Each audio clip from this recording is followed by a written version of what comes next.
In addition to bringing you the Thom Hartmann Program here on Free Speech TV and Video Media Online, we also have a whole set of ways you can interact with us and tools you can use to spread the word about the importance of democracy and the threats to it in our republic.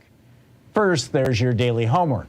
Sue Nethercutt puts together a daily email newsletter that has a link to every story I discuss on the air, so you can find my sources and you can share them with your friends. It's free and you can sign up at thomhartmann.com. Second, I publish my daily take every day over at the hartmannreport.com website. That's also free if you want the daily 5 days a week rant in your inbox. No ads either. Third, we have the podcasts. There's the free 1-hour version of our daily show that's advertising supported. You can find that wherever you get your podcasts normally. And then there's also the podcast of the entire 3-hour show with no advertisements, and that's available by subscription over at thomhartmann.com. So check them all out at thomhartmann.com and hartmannreport.com.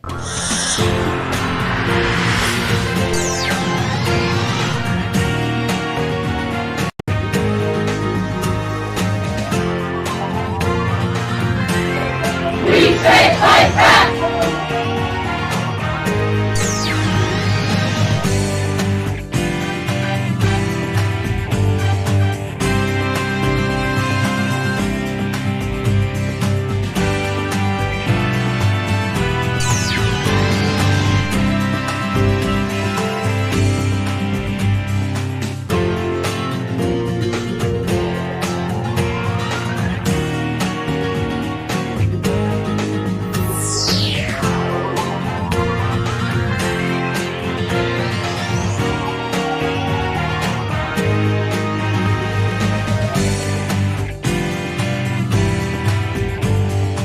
Our book today in the Thom Hartmann Book Club is Stokely, A Life by Peniel E. Joseph. This is from the preface. Stokely Carmichael is a troubling icon of America's civil rights years. His Black Power call became a national Rorschach test. Whereas many blacks viewed it as righteous, many whites saw violent foreboding. Newspapers brooded over Carmichael's words, quickly forming a consensus that judged the slogan to be at best intemperate and at worst a blatant call for anti-white violence and reverse racism. In 1966, Black Power reverberated around the world, galvanizing blacks, outraging whites, and inspiring a cross-section of ethnic and racial minorities.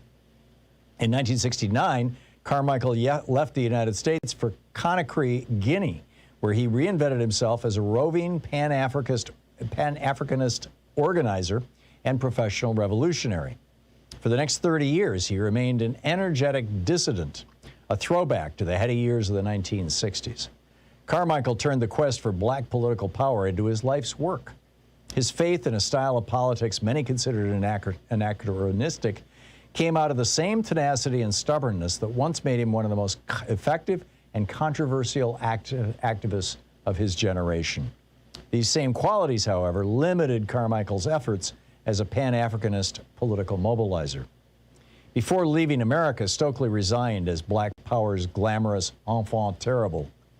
Telegenic, brash, equal parts angry and gregarious, whether dressed in three-piece suits, leather jackets, sharecroppers' overhauls, or African dashikis, Carmichael became to represent the era's multifaceted identity, a hipster hero whose easy grace allowed him to consort effortlessly with both the dignified and the damned. The name Stokely Carmichael first came into my consciousness when I was a young boy coming of age in New York City. As the proud son of a Haitian mother who belonged to local 1199 Hospital Workers Union, part of SEIU, I grew up hearing stories of how civil rights activists, Black Power revolutionaries, Pan-Africanist freedom fighters, and trade unionists helped to shape a new world in America and beyond. By the time I was in elementary school, I was on my first picket line, accompanying my mother in support of an 1199 strike. Both Malcolm X and Martin Luther King supported 1199 during the 1960s.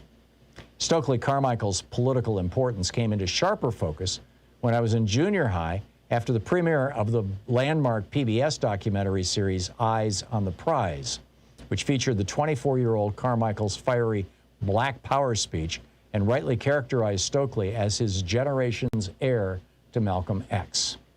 Over the course of a decade of research on Carmichael, I would come to understand him as that and much more. Carmichael's youth, casual dress, and charisma made him an easily identifiable hero, one whose quick smile and passionate speeches left an indelible impression.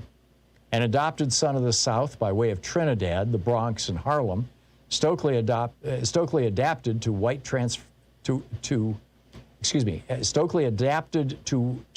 while transforming whatever environment he encountered. As a native New Yorker growing up in the city's tense racial climate of the 1980s, I found Carmichael's survival instincts appealing. As a young graduate student in Philadelphia, I had the opportunity to hear him speak and briefly met him afterward. He encouraged me to stay committed to the Black freedom movement, a struggle he defined as infinite. With his flowing African robes, gray hair, and white beard, he looked like a prince.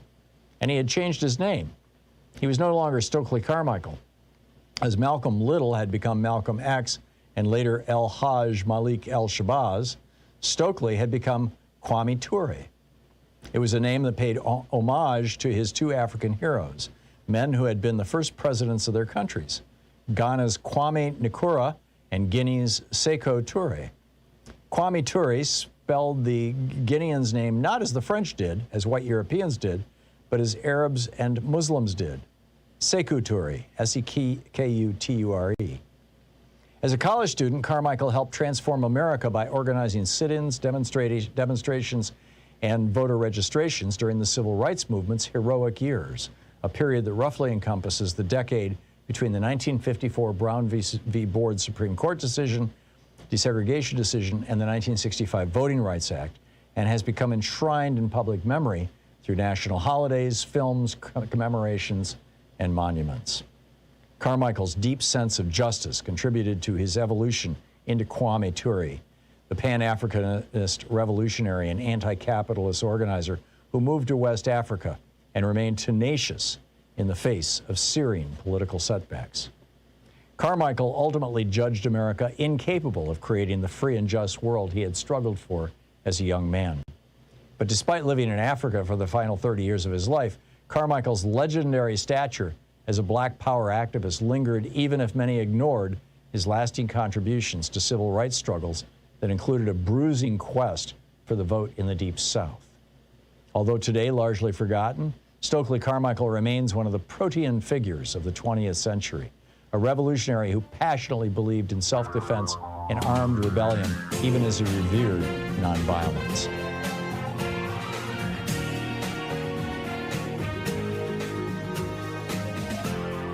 This is the Thom Hartmann Program.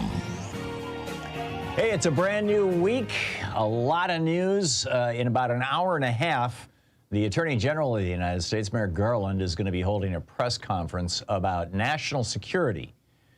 I'm scratching my head. This is all we know about it so far, but does this might have to do with the China and Iran documents that they found at Mar-a-Lago? I don't know. But we've got it all queued up. We're ready to go. So at 1:30 Eastern Time, 10:30 Pacific Time, or minutes thereof, we will carry that live, assuming that it's something consequential. And I doubt he would be calling a press conference if it wasn't. So just a heads up on that. It will be here. You need not tune away. We will carry that. Also, I want to start out today in just a moment with America's cartoon vision of authoritarianism. And I'm curious, in fact, in this context, to get your thoughts on what authoritarianism, totalitarianism, fascism, what these words mean to you. What do you think they mean to your friends and neighbors? And how it is and why it is that Americans, particularly straight white male Americans, are so enthusiastic to embrace authoritarianism. We'll talk about that in just a moment. Also in this first hour, why is slavery on the ballot in 4 states? Yes, seriously. The repeal of slavery is on the ballot in 4 states. We'll get to that in a moment. Also, in Nevada, are election deniers preparing now to steal the election in Nevada? Just openly say, sorry, we couldn't count the votes. Those nasty militia guys so intimidated our election workers that we, the Republican-controlled legislature, we're just going to have to tell you how you voted. We're just going to have to make the choices. We'll get to that in about 10, 15 minutes. In our second hour, reporter Julia Rock is going to drop by. Did North Carolina Senate candidate Ted Bunn help donors attempting to bypass predatory lending laws? It kind of looks like this guy, former gun store owner who became a member of Congress and now is running for the Senate, is, shall we say, sucking up to the banks. We'll tell you about that in the second hour of the program. Also, there were 10 separate mass shootings last week. I'll give you the list in the second hour. And also in our second hour, the American Medical Association's president wants politicians to get the hell out of the examination room. This is quite the story. I'll tell you about that in the second hour. In our third hour, Alex Lawson, the president of Social Security Works, is going to drop by about this new scheme to privatize Medicare Advantage within a couple of years. To privatize Medicare via Medicare Advantage within a couple of years. And Mayo Clinic just sent out letters to people warning them about Medicare Advantage. I'll tell you about that as we do a deep dive into these issues in the third hour of our program. But to start out, the headline over at HartmannReport.com today is titled, Americans' Cartoon Vision of Authoritarianism Causes Us to Miss It. And, authoritarianism is, broadly speaking, when you have people with power who basically trample on the rights of other people. I mean, they use their authority to lord over others. And at least three groups of Americans, and clearly we can identify others. In fact, one of the groups that I completely missed putting into my article, and I frankly should have, is Native Americans. But there have been multiple groups throughout American history who have been the victims of authoritarianism. Obviously, African Americans, they were the victims in extremis in slavery right up until the 1860s, and then Jim Crow right up until the 1970s or the 1960s. And to this day, African Americans continue to be victims of authoritarianism. Women were the victims of authoritarianism. Women did not receive the right to vote in the United States until 1920. Women did not receive the right to, or gain or seize the right, perhaps I should say, because this was not done without a hell of a lot of work on the part of women. Same with African Americans getting rights. But that women didn't get the right, they got the right to vote in 1920. They didn't get the right to have a checking account in their own names until 1973. They didn't get the right to use birth control in the privacy of their own homes until 1972. They didn't get the right to an abortion until 1973. And of course, now both the Supreme Court, if Clarence Thomas is to be believed, and Republicans broadly want to remove all of those rights from women and push them back into the kitchen and the bedroom, which is where good white straight Republican men think women should be. And of course, you've got the queer community, the LGBTQ community, who have been victims of authoritarianism forever, suffering murderous violence, suffering open discrimination in the workplace and in social venues. The gay people, the LGBTQ community plus community has finally, after years, decades, centuries of struggle, obtained the right to gay marriage, obtained the right to non-discrimination in the workplace, obtained the right to respect and consideration in society. And Republicans, of course, are trying to reverse all of that, too. And, part of this effort is their effort to change how we teach history in the United States, to ban books that might mention gay people, to ban books that might mention women having any role in society other than mother or wife or concubine, to ban any kind of history, teaching of history, of the true history of America. So what we've seen is centuries of authoritarianism, but most of it was invisible. And the reason why most of it was invisible was because white men, straight white men, controlled the politics of America. There has never been a time in American history when Congress wasn't dominated by straight white men, not just federally, but in every state in the Union, with the single exception of the year 1868 in South Carolina, when black men took the majority in South Carolina for 2 years. That was it. But other than that, there's never been a year when straight white men weren't basically in charge. Yes, we had a black president for 8 years, but that's the White House. I'm talking about legislative bodies, number one. Number two, straight white men have controlled our media forever. Excuse me. And those straight white men have portrayed the situation in America as just wonderful. It's all beaver to cleaver, don't you know? Mom is in the kitchen getting ready for dad to come home so she can serve him dinner. And the kid, you know, and everybody is white, everybody is straight, everybody is, happy. But this was an incredibly authoritarian America in the 1950s and 60s and 70s and early 80s in these TV programs and movies that I'm talking about. So, and then on top of that, of course, the entire workplace was dominated by straight white men who felt free to discriminate against, as they chose, against people of color, against women, against gay people, and lesbians and trans people. So what has changed in the last 50, 60 years, and particularly in the last decade or two, is that society has evolved. Society has woken up. Society has said, you know, we need to bring all these folks into the family of humanity here in the United States, and we need to make them all equal participants in our democratic republic, which of course has led the Republican Party to go, oh my God, oh my God, oh my God, tyranny, jackbooted thugs, they're coming to get us, drag queen book fairs, blah, blah, blah, blah, blah, blah, hysteria, bathrooms, oh my God, black people, crime, oh my God, on and on it goes.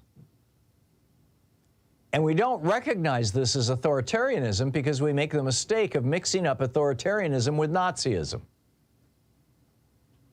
Now, this leads to Nazism if it's not constrained or controlled or stopped, but it's not Nazism. And so a lot of Americans are just like, oh, especially white, straight, male Americans are like, oh, what's the big deal?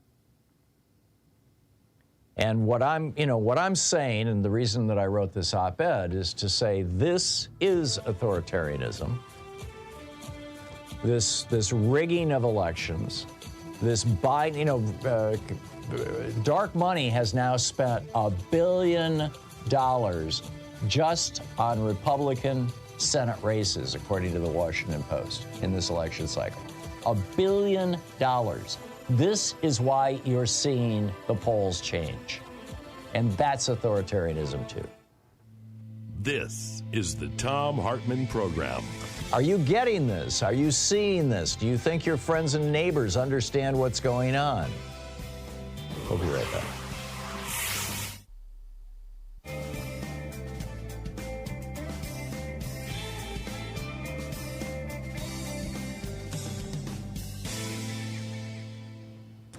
And welcome back, Rob in Mount Iron, Minnesota. Hey, Rob, what's on your mind today?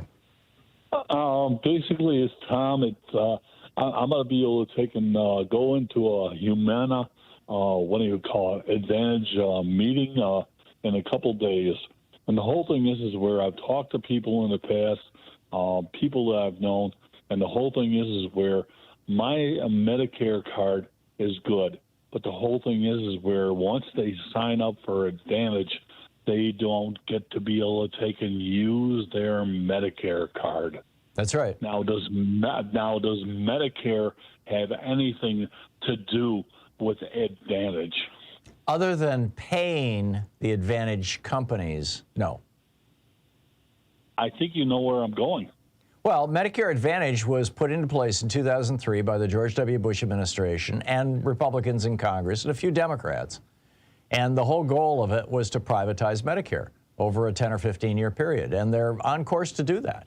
We're going to talk about that in detail in the third hour. But the question, if you go into a Medicare Advantage sales pitch, the big question to ask is, on Medicare, I don't have to get pre-approval for anything. Nobody second guesses my doctor.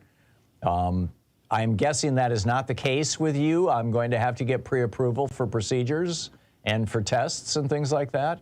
Well, yes, of course. Or they'll lie to you. I don't know. So if I walk into a Medicare Advantage program, or you might call it sales pitch, showroom and stuff like this, yeah. It's where if I ask them, can I use my Medicare card with your Advantage program, they're going to tell me no, and I'm going to ask them why. Well, I would be doing this for the benefit of the other people in the room. And I would be saying, I understand that when I sign up with Medicare Advantage, I am giving up my rights under Medicare. I'm giving up my right to get medical care without a predatory insurance company looking over my shoulder and saying, no, we're not going to pay for that. I am giving up my right to, and like that. And of course, their response, and again, I be careful, because they may just, they're ready for this. I mean, they have all their pat little answers. Their response may be, I wonder if they're really ready. Okay, well, Rob, you're going to do it? You're going to try this? Yes. Okay, well, when is it going to be? Wednesday. Wednesday. Oh, interesting. Okay, well, give us a shout after you come back from that and let us know how it worked out, would you? I am tingling right now, let me tell you. It's your spidey sense? Yes.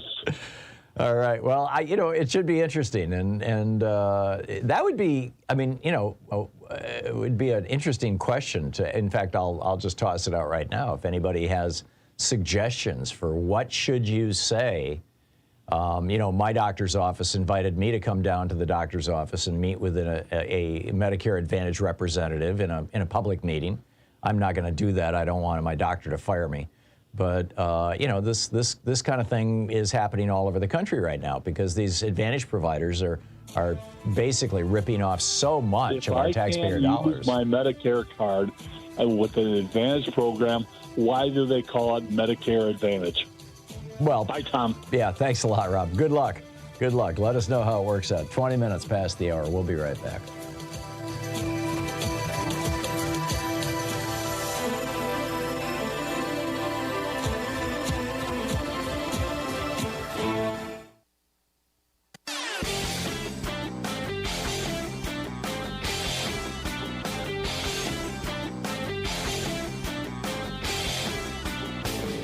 Change starts with you. You can be calling your Democratic or Republican representatives to let them know what you think by calling 202-224-3121. It's the Capitol switchboard. It'll get you right through to them.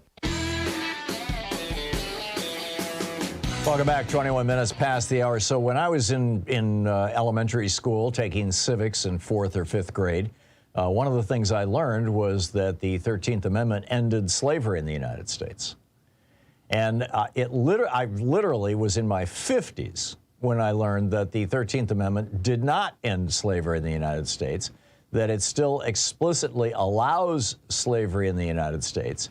It's just that in order to be a slave, to be enslaved, to have the status of being enslaved, you have to have first been convicted of a crime. 20 states right now have language in their constitutions that allow for slavery in those states for people who have been convicted of a crime. Most of them southern states. And the reason why is because, after the 13th Amendment was passed, you had all these plantations in the South that had been depending on slave labor. And, they needed labor. And so, they started creating crimes that people could be easily arrested for and convicted of, loitering, spitting on the sidewalk. Just all kinds of crimes that they could throw people in jail for. And once they were convicted of that crime, they were enslaved again. In fact, Parchman, it's in.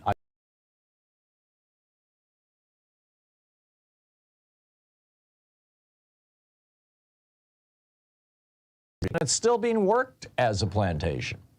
And that's no accident or mistake. I mean, it was a plantation that was run with slave labor, and once the 13th Amendment was passed, they simply changed it from slave labor to convict slave labor. So here in Oregon, Louise and I will be getting our ballots any day now. We got our voter guide a couple days ago. Everybody in the state, the entire state is mail-in ballots. And we'll all be getting our ballots, and on the ballot will be a ballot measure in Oregon and in 4 other states to repeal slavery in Oregon. That's pretty cool. It's also going to be on the ballot in Alabama, Louisiana, Oregon. Well, I mentioned Oregon. In Alabama, Louisiana, Tennessee, and Vermont. And if it passes in all 5 of those states, there will only be 15 states where slavery is legal in the United States. So just an FYI, just wanted to flag that for you, keep track of that, pay attention to that. Meanwhile, in Nevada, this is a truly bizarre story. Dana Milbank writing about this in today's Washington Post.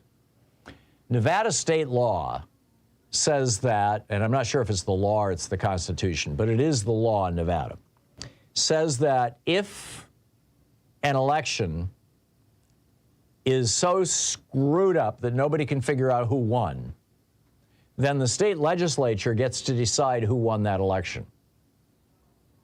Whether it's a mayor, whether it's a county commissioner, whether it's a state representative, whether it's a United States senator, whether it's the governor, the state legislature, which is entirely controlled by Republicans right now, both chambers, gets to decide who actually won the election if there is confusion.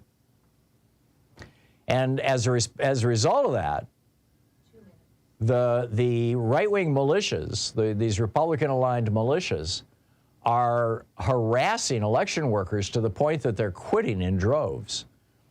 The election supervisors, there are 17 counties in Nevada. 10 of those counties, their election supervisors have quit because they are getting death threats and they're being stalked and their families and children are being harassed by these right-wing thugs. 10 out of 17 counties have no election supervisors right now. The Republican nominee for Secretary of State, Jim Marchant, says that he's one of a national, collection of election deniers. And he's on record saying that if he's elected, quote, "We're going to fix this whole country and President Trump is going to be president again," end quote. He's going to fix the elections. In Reno, the second largest county, in Washoe County, an anti-Semitic conspiracy theorist led a harassment campaign against the registrar of voters, accusing her of treason and sedition. She quit out of fear for her family's safety.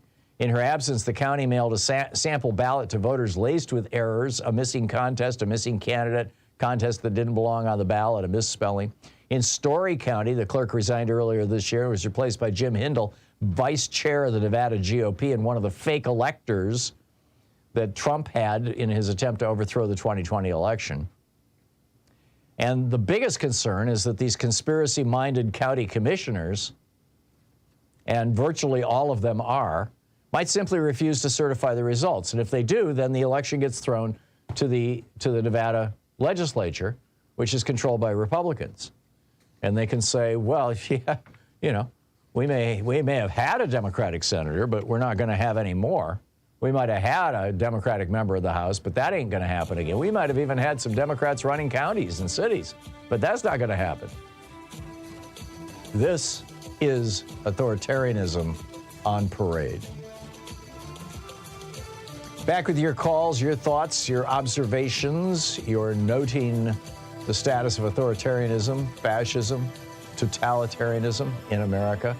And what's happening with elections in your county, where you live, in your state? You're listening to the Thom Hartmann Program. Call 202-808-9925. Speaking the truths the multinational corporations would really rather you didn't know all about. We'll be right back.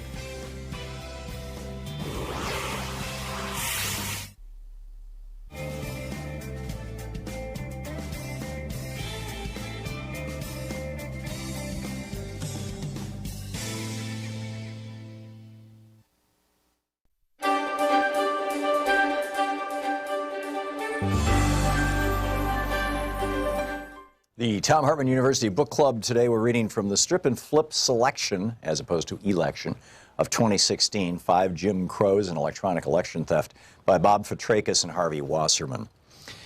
This is from the chapter Part 1, page 15, strip. The foundation of election theft is the manipulation of race as a divide and conquer strategy. It began with the first Jim Crow chattel slavery.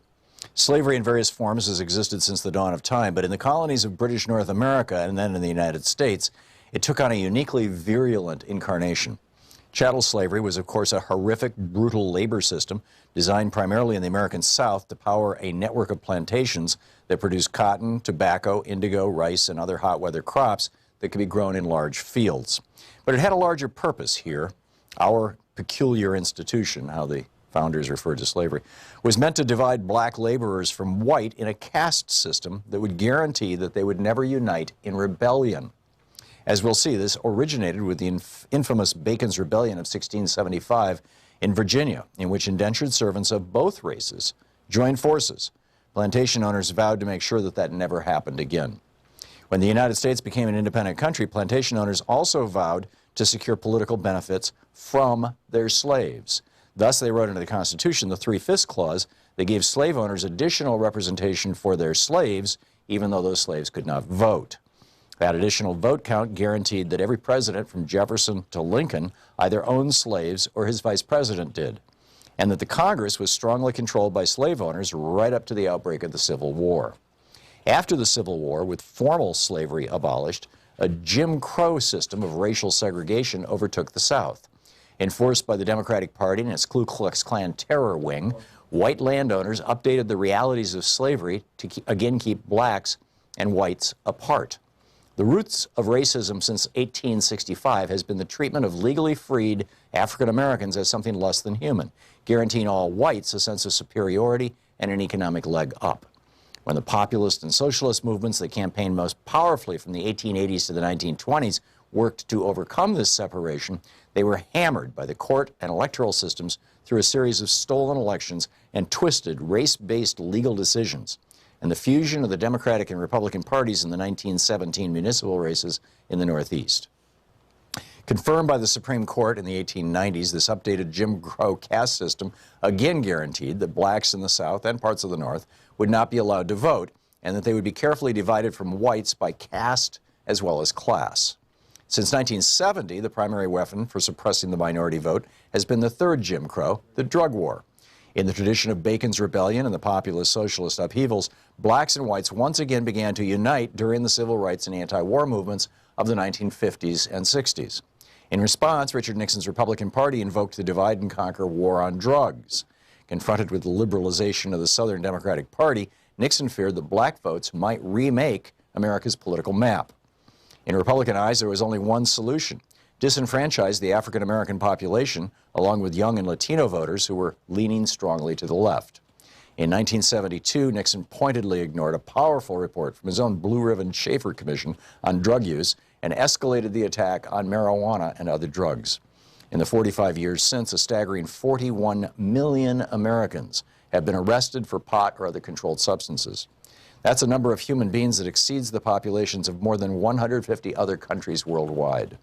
It has left the United States with the largest prison population in the history of the modern world, while having little or no impact on the actual use of drugs.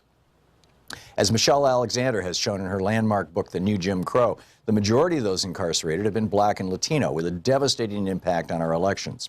Millions of these mostly young, mostly male citizens have been stripped of their right to vote, as well as their ability to maintain families, obtain work, and meaningfully participate in the political lives of their communities. All this has been by design. Once again, a new Jim Crow policy has been delegated by a ruling elite to strip our non-white population of its ability to exercise its fair share of power in our electoral process and to unite with whites in political action. In the 1890s, rising industrial interests committed the nation to a fourth Jim Crow, a course of race-based global empire. The U.S. already had a history of foreign intervention, dating to Thomas Jefferson's 1803 use of our fledgling Navy to fight pirates along the coast, the shores of Tripoli, of what's now called Libya.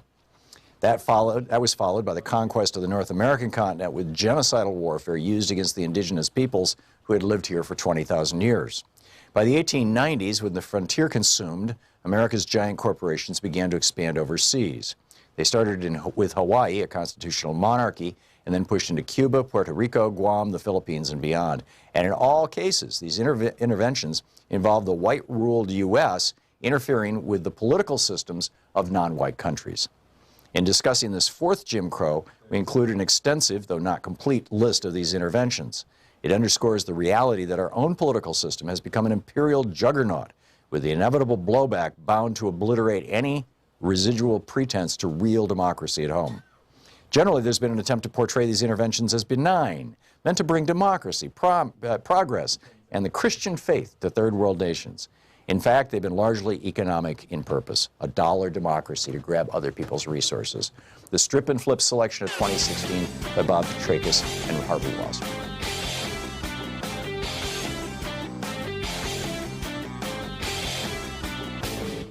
Hey, thanks so much for sharing our program and for reaching out to our stations and sponsors and letting them know that you're listening. It really means a lot to us.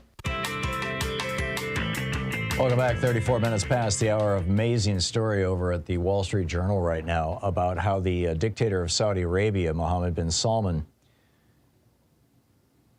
has been expressing his dislike for Joe Biden and suggesting essentially that he raised oil prices when he did, the way he did, just a month before a midterm election, thus, you know, jacking up oil and gas and heating prices and everything else, in order to basically trash Joe Biden. That he makes fun of Joe Biden in private, that he talks about how much he loved Trump. And of course, Donald Trump bragged about how he saved, you know, his MBS's butt after the Khashoggi murder. So what can you say? Anyway, 35 minutes past the hour. Picking up your calls. Ziggy in Oneonta, New York. Hey, Ziggy, what's on your mind today? Hey, Tom. After your conversation with Rob, I'm going to have to change my topic. And I want to let Rob know that I have a Medicare information card. He doesn't need to even buy it. Just go to my site, endbribes.com, and at the bottom of the page is the card. And I list 5 bullet points where Medicare is the better choice and Medicare disadvantage is a scam. What are those 5 points, Ziggy, if you don't mind my asking? Okay. Medicare is an entitlement you earned. The scam is advantage is insurance you're not entitled to. The next one is you cannot be denied services under Medicare. The next one is insurance companies will deny you services. The next one is no need for pre-authorization. Pre-authorization required or the insurance company won't pay on the advantage. And you can't be dropped from Medicare. Major illness, insurance company will drop you, called lemon dropping. And you don't even have to buy the card. Just write it down and take it with you. And that's over at endbribes.com? Yes. Okay. And as long as I got you, I just quickly want to let Jessica from Chicago know I made her shirt, and she was so passionate on Friday that I printed it on the front and back where it says Trump is the crime spree. Very good. Very good. Okay. It says that you've got MAGA people going after you? Yeah. Do I have enough time to talk to you about what I really called about? Oh, sure. Tell me. Okay. When I got off of Facebook years ago because I felt it was unhealthy, and I recently got back on to help sell products for the End the Bribe system. And doing that on Facebook, the maggots are just coming after me, and actually I'm having fun with it because they can't handle facts. They can't handle anything like that. You know, all they seem to know about is bull defecation and my mother. You know, that's really about the only thing they know. In other words, they're just swearing at you. Yeah, mostly. And the thing that I get with this is, and it kind of goes along with your article, they all deny democracy. Right. They say, we are not a democracy. We never were a democracy. We never will be a democracy. And I think that goes along with what your article was talking about. And one last point I'll make on that. You had a guy on a week or so ago saying, put truth hurts behind it. And I've been doing that, and it's just driving them nuts. Yeah. You know, when I put truth hurts after I explain to them the facts, you know. Great. All righty. Yes. Well, thank you, Yeah. Ziggy. Thanks for the call. It's great to Okay. hear from you. Good to hear. Bye-bye. Thank you. Nick in Homt, California. Do I have that right? H-O-M-T? Oh, or is it Hemet? Nick? No, Nick. Okay, let's try Jeannie in Birmingham, Alabama. Hey, Jeannie, what's on your mind today? Hi, Tom. I'd like to ask you, first of all, you remember the movie Marathon Man? Yeah. Is it safe? Is there anywhere on the planet Earth safe from the industrial serial warfare crime on our planet, being that they are not only the initiators but the perpetrators of it? I think what we need to do, Jeannie, in answer to your question broadly, no, there's not. I mean, climate change is whacking the entire planet. Fascism and neo-fascism is rising everywhere, even in democracies. We are under assault. The entire world is under assault by a criminal oligarch class. And the most visible of these, obviously, are the Russian oligarchs. But we've got basically criminal oligarchs across every country in the world. But I think the solution to this, the way to deal with this, is for all of us to start promoting democracy and working as hard as we can to create or maintain democracy, and make sure that our elected officials are people who actually believe in America and believe in democracy in this republic, as opposed to the authoritarians and the fascists. But there's no place that we can all move to that's going to be safe or a paradise. I mean, those days are long, long gone. Jeannie, thank you for the call. Patricia in Reddick, Florida. Hey, Patricia, what's on your mind today? Hi, Tom. I wanted to talk to you about authoritarianism. I'm not quite finished, but I got John Dean's book, Authoritarian Nightmare.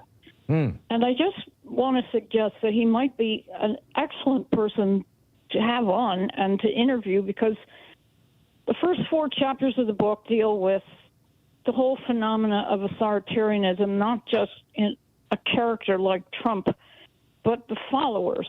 Mm-hmm. It's a very well-researched book, but before he talks about it, he mentions, I don't know if you remember Dostoevsky's book, The Brothers Karamazov. I never read it, but I'm familiar with it. It's incredible. I was supposed to read it in high school. The chapter, the Grand Inquisitor, is where Christ comes back, and the church leaders lock him up again and tell him, you came to set people free, and we took, they came and laid that freedom at our feet, because humans fear nothing so much as freedom.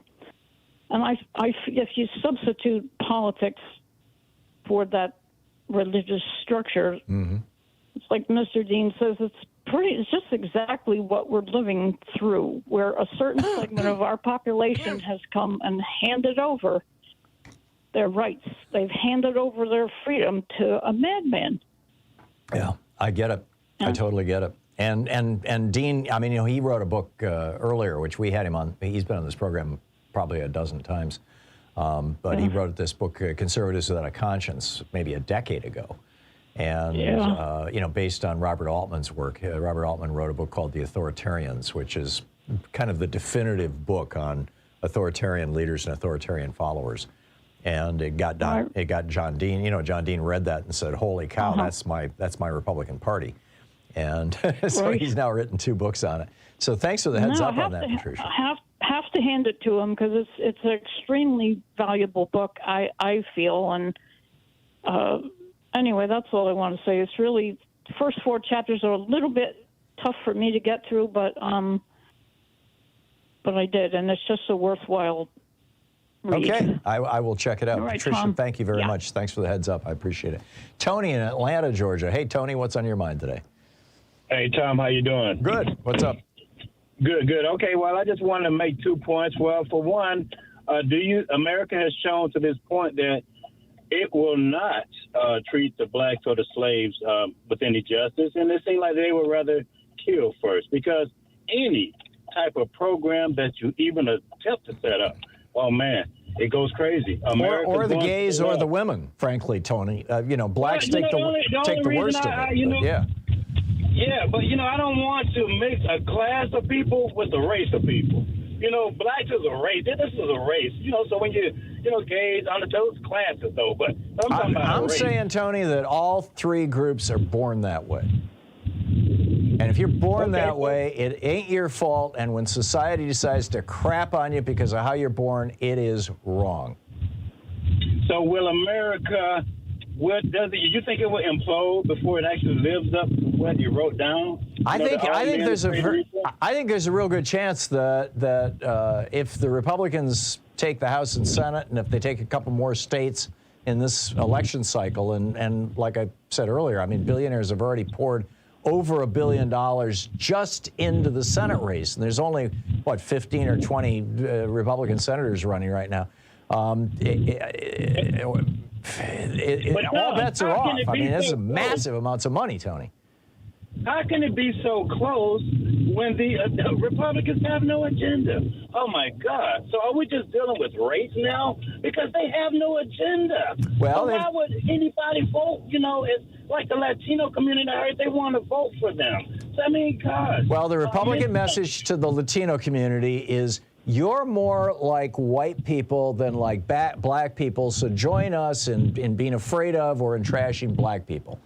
I agree, because they're not descendants of slaves. I agree. That is the one thing that they have in common with the white American, that they didn't come from slavery. And actually, they do look down, certain percentage look down on blacks. Oh, yeah. So I think that it's racism, in that. And so number one. And then number two, this is the message. I mean, you look at the advertising, and a lot of these ads, you can see them on YouTube, for various Senate races around the country, and I've looked at them. And they basically are following a couple of themes. Either one, black criminals are coming to get you. And by the way, in the case of like Mandela Barnes up in Wisconsin or Stacey Abrams and Reverend Warnock down in Georgia, that black politician is one of them, black criminals who's coming to get you. So that's number one. That's the main category of advertising we're seeing. The second one is the gays are trying to convert your children and turn them into drag queens. And oh my God.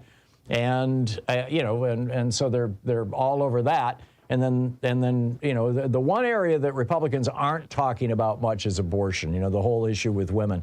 But they'll leave that to right-wing hate radio and their feminazi screeds.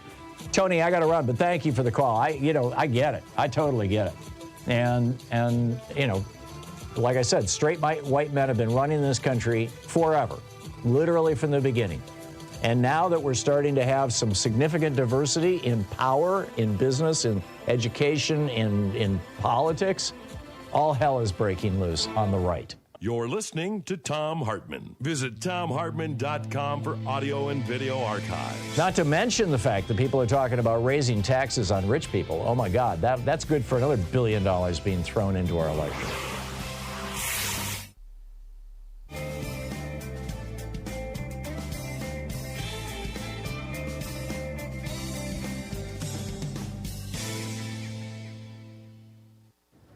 And welcome back. And let's see here. Janet in Strongsville, Ohio. Hey, Janet, what's on your mind today? Hi, Tom. Thanks for taking my call. Yesterday, my husband handed me a section of the Cleveland Plain Dealer, a very respected newspaper, and he said, "You're going to love this." It was this whole section on Medicare, and it was mostly about Medicare Advantage. Of course. You had to get six pages in till I finally found a section, because I said, nah, I think I found it here. But it is 6 pages in. It is all, all Advantage. And finally, the one section that is written that talks a little bit, and it's still not clear. I mean, it is so confusing for people. And a lot of the meetings now are virtual. I would like to find one locally so I could go and disrupt it a little bit by asking some questions.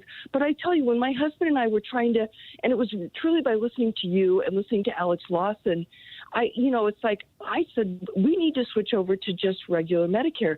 But the people that are at these meetings are insurance brokers.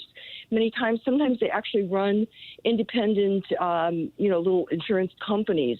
But the one woman, I mean, they out and out lie. They say, we got called into this because it was just too much for Medicare to take over. So they had us come in so that we could take the overflow. They're out and out lying. So if you, stood up and asked a question like, is this really Medicare? I wonder, we weren't that knowledgeable then. We were still trying to find our way around. But I wish that I had asked that question. I mean, finally, because thank goodness my husband, where he's retired from, that's where we get our Part G, it's Part G Medicare. Mm-hmm. And your supplemental policy, you mean? Yes, the supplemental policy is through that. But, I mean, it used to be all supplemental ads on TV, now everything. And people are bombarded. If you have the TV on any time during the day, and even because they know our demographics, even at night, it is shameful and appalling. And I know people have called in and asked you before, why doesn't somebody fight back? Why? It's like we're helpless. It's like they're coming in and just clubbing baby seals. That's what they're doing to us. Yep. They're taking away this benefit, and nobody cares. Believe me, if you think millennials give a crap about Medicare when they're in their early 40s, they do not. They think that this will never affect them. They have no clue. Yep. And I hope that Alex has a question or some, can shed some light on it. But did you also say something at the beginning of your program about Mayo Clinic has come out and warned people about... I'm gonna do that story in detail in the third hour after Alex is on. But yeah, the Mayo Clinic sent out a letter to everybody who's ever been at the Mayo Clinic saying, we are out of network for most Medicare Advantage providers, and so if you want to come to the Mayo Clinic, do not buy Medicare Advantage, or, the implication of that. I have the article about the letter. I don't have the actual letter, but that's the essence of it. By the way, that article that you saw in the Cleveland Plain Dealer, I saw the same thing in the Oregonian, which is our local newspaper and our statewide newspaper. And same deal. It was this long article, and you had to read at least, I was at least a third to a half of the way into the article before it started talking about actual Medicare. Everything was about which Medicare Advantage program do you want to pick. It was nuts. Yeah. I'm wondering if these were, because it was presented as straight news. It didn't say advertisement on it.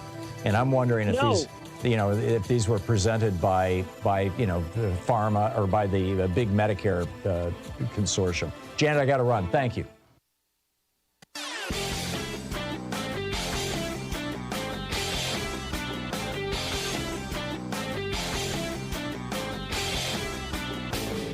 Hey, I have a new book out. It's called The Hidden History of Neoliberalism, How Reaganism Gutted America and How to Restore Its Greatness. Greg Palast calls it a hand grenade of a book. You can pick it up wherever fine books are available. Tag you're it.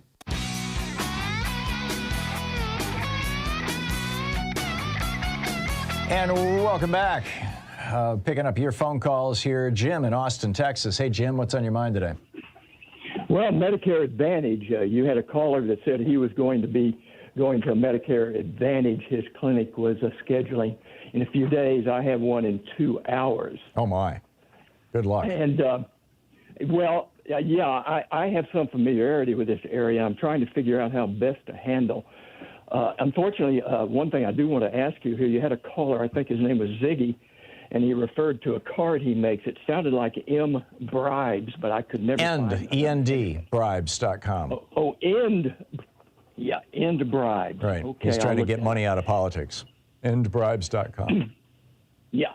Anyway, what I was thinking about asking, assuming if you've got to come up with one question, try to find one to highlight what's really going on, was the question of whether if I take, say, these proposed Medicare Advantage plans, and I find perhaps there's some reason I don't like what I'm into here, what are my options to change? And the response will probably be something to the effect, well, you can probably get back into regular Medicare. They won't give much detail. Then the real zinger question is, what about the 20% that's not covered that you have to go out with a supplemental plan? The underlying reality there is you can get that supplemental, which I have, of course, and most people who are familiar with how this works, When you sign up for Medicare at 65 without underwriting, that means they have to take you. But once you are past that open date, then trying to get back in means you're going to have to suffer under underwriting. You may be rejected, or you may end up with a $5,000 a month premium. Right. That's the real kicker and the real problem in Medicare Advantage. There are many others, but that's one. Yep. What's your judgment on that, and what else should be posed to these people? The problem you're going to face, Jim, is that they are under no obligation to tell you the truth. and if you even mention that 20% gap that needs to be filled in, that will give them an excuse to go off on the wonders of Medicare Advantage, which doesn't have a 20% gap. I don't know. Apparently we have a number of people who are going to show up at these meetings and try to ask serious questions. Would you please give us a shout back later this week or next week and let us know what happened? Yeah, I will. I mean, I've had my carriers, just like the Mayo Clinic has just sent out the letter saying, beware of Medicare Advantage. We probably won't take it. I got the same thing from the clinic here years ago when Medicare Advantage came out. Yeah. If you take that, it will not be covered for our well, that's great. I mean, I'm like I said, my doctor's office is pushing it, but they pay huge commissions to anybody who's willing to take the money. So I realize that. It's a tough that's one. what's got me worried here.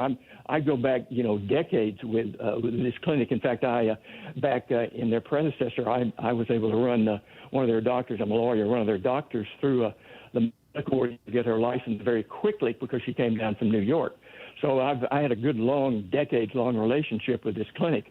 But I think I'm going to make it clear to them that they try to force me into this under some of these new plans that you've discussed and they're discussed elsewhere. Yeah. I'm going to have to bail out. Yeah, we'll be talking with Alex about that in the third hour.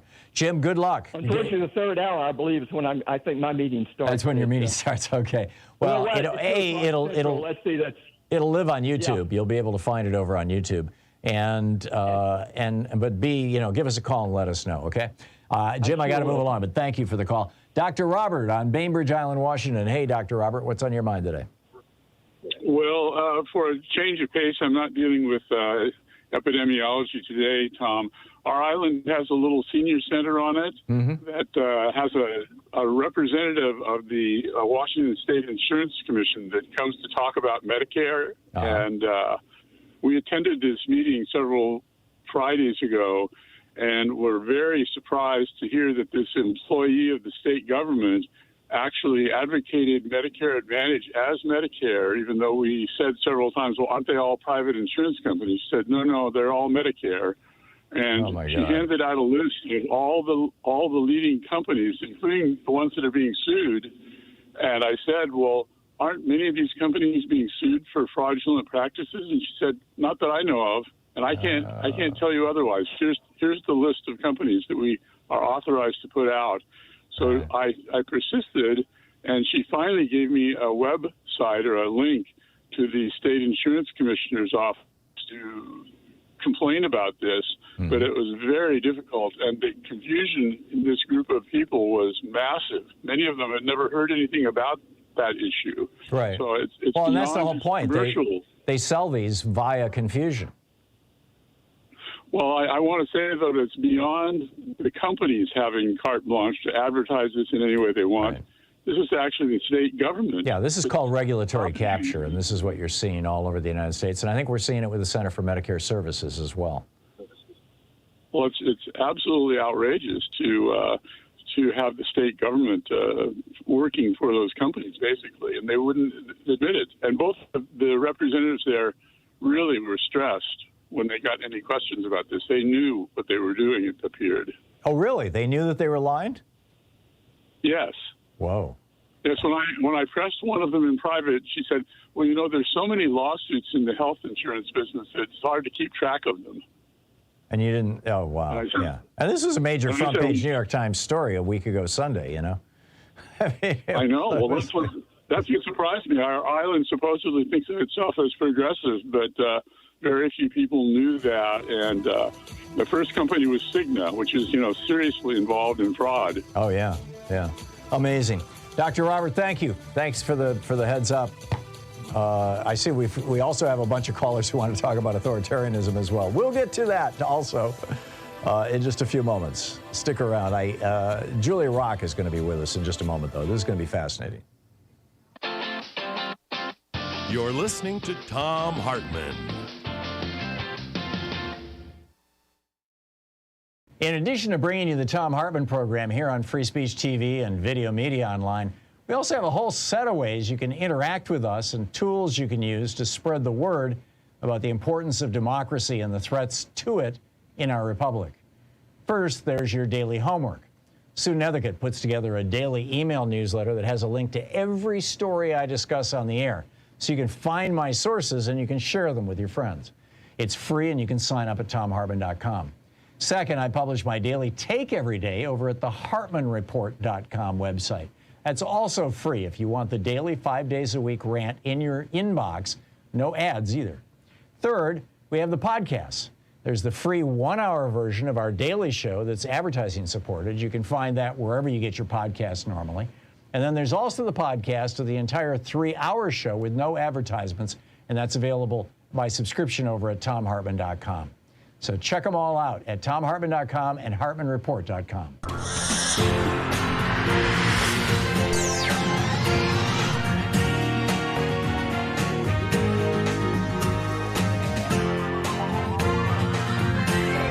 We say fight back!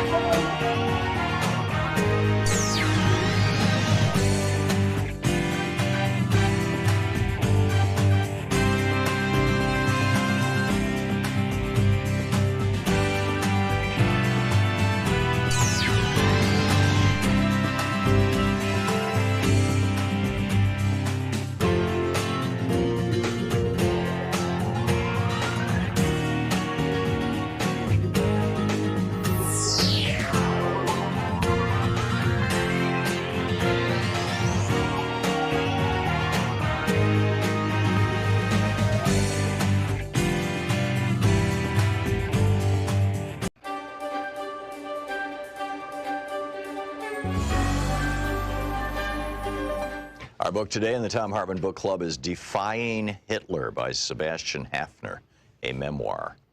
This is from chapter 17, about a little more than a third of the way into the book. At first, the revolution only gave the impression of being an historical event like any other, a matter for the press that might just possibly have some effect on the public mood. The Nazis celebrate January 30th as their day of revolution. They are wrong. There was no revolution on January 30th, 1933, just a change of government. Hitler became chancellor, by no means the Führer of the Nazi regime. The cabinet contained only 2 Nazis apart from him. He swore an oath of allegiance to the Weimar Constitution. The general opinion was that it was not the Nazis who had won, but the bourgeois parties of the right, who had captured, in quotes, the Nazis and held all the key positions in the government. In constitutional terms, events had taken a much more conventional, unrevolutionary course than most of what had happened during the previous 6 months.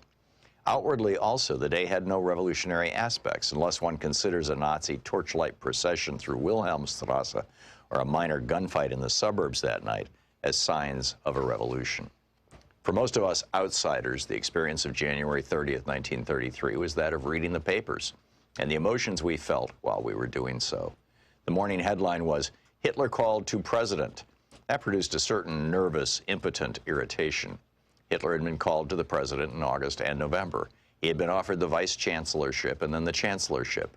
Both times he had set impossible conditions, and both times there had been solemn declarations, "Never again." Each time, "never again" had lasted exactly 3 months. Hitler's opponents in Germany at that time suffered from a compulsive urge to offer him everything he wanted, indefatigably, and at an even cheaper price. Indeed, to press it upon him. It's the same now with his opponents outside Germany. Again and again, this appeasement was formally renounced, and again it gaily reappeared at the crucial moment. Just so today. Then, as now, one's only hope was Hitler's own unreasonableness. Would it not sooner or later exhaust the patience of his opponents? Then, as now, it became apparent that their patience knew no bounds. At midday, the headline said, "Hitler makes impossible demands." We nodded, half reassured. It was only too credible. It would have gone against his nature to ask for less than too much. Perhaps the cup had once more passed from us. Hitler, the last defense against Hitler. At about 5 o'clock, the evening papers arrived. Cabinet of National Unity formed Hitler Reichschancellor. I don't know what the general reaction was. For about a minute, mine was completely correct. Icy horror. Certainly this had been a possibility for a long time. You had to reckon with it. Nevertheless, it was so bizarre, so incredible to read it now in black and white. Hitler Reichschancellor. For a moment, I physically sensed the man's odor of blood and filth, the nauseating approach of a man-eating animal, its foul, sharp claws in my face. Then I shook the sensation off, tried to smile, started to consider, and found many reasons for reassurance. That evening, I discussed the prospects of the new government with my father.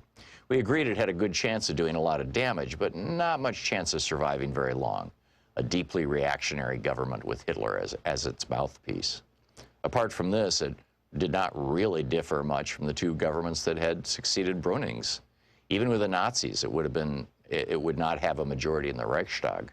Of course, that could always be dissolved, but the government had a clear majority of the population against it, in particular the working class, which would probably go communist now that the Social Democrats had completely discredited themselves. One could prohibit the communists, but that would only make them more dangerous. In the meantime, the government would be likely to implement reactionary social and cultural measures with some anti-Semitic additions to please Hitler. That would not attract any of its opponents to its side. Foreign policy would probably be a matter of banging the table. There might be an attempt to rearm. That would automatically add the outside world to the 60% of the home population who were against the Hitler government. Besides, who were the people who had suddenly started voting Nazi in the last 3 years? Misguided ignoramuses, for the most part, victims of propaganda, a fluctuating mass that would fall apart at the first disappointment. No, all things considered, this government was not a cause for alarm. The only question was what would come after it. It was possible that they would drive the country to civil war. The communists were capable of going on the attack before a prohibition against them came into force.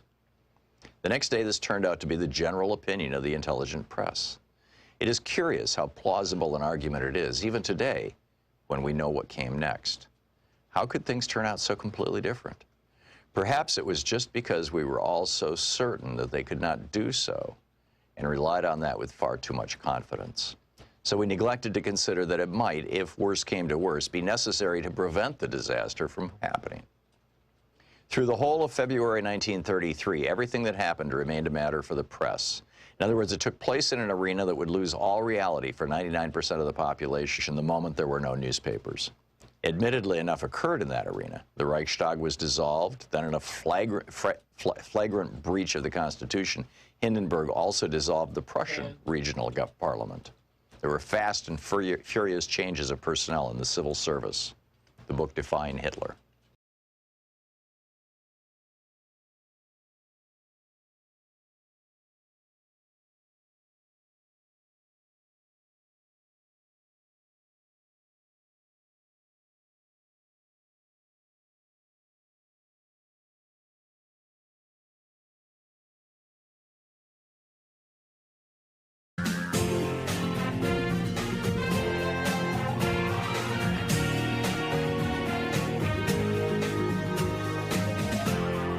This is the Thom Hartmann Program. Welcome back to the second hour of our program. On the line with us is Julia Rock, the reporter at levernews.com. Julia's Twitter handle is JUL1AROCK, or at levernews, and levernews.com, of course. And Julia, I have all that right? Yes, you have all that right. And thanks so much for having me on. Sure. Welcome to the program, or welcome back to the program. So I don't think Ted Budd is like a household name, you know, like Ted Cruz. But he is the Republican candidate for the United States Senate in North Carolina. And he's got a really interesting past with regard to the banking industry. Tell us about this. Yeah, so this, to your point, this is a race that's been sort of covered as a boring race, but it's one of the closest Senate elections between Ted Budd and Cherry Beasley in North Carolina. And Bud, who has been in the House of Representatives since 2017, has really gone to bat on behalf of banks, helping boost a merger that the largest bank merger after the financial crisis, as well as helping banks bypass state interest rate laws in order to charge consumers much higher interest rates on loans than is normally allowed under state law. So is this just another example of, the Supreme Court changing the rules of the game, striking down nearly 1,000 good government laws with a series of Buckley, Bellotti, Citizens United with these decisions, and basically legalizing political bribery? And now we've got basically people who have no scruples, people who are perfectly willing to take bribes from big corporations and dance to their tune in exchange for power and wealth. Is that what's going on here? I think you're right that it's another example of that, although I've done a lot of money in politics reporting, and this Bud story really stood out to me because what you see is Bud sending letters to the regulators that, regulate the banks and enforce consumer protection laws, making asks of them that bank lobbyists have been pushing for, and then money flowing into his campaign coffers, within days or weeks of him sending these letters. And as you point out, this is a huge problem that exists in our political system that's been enabled by Citizens United. But Bud's work on behalf of the banks really stood out to me. Do Citizens United just opened a garage door here. I mean, it opened the gate to the city, as it were, for dark money to flow into politics.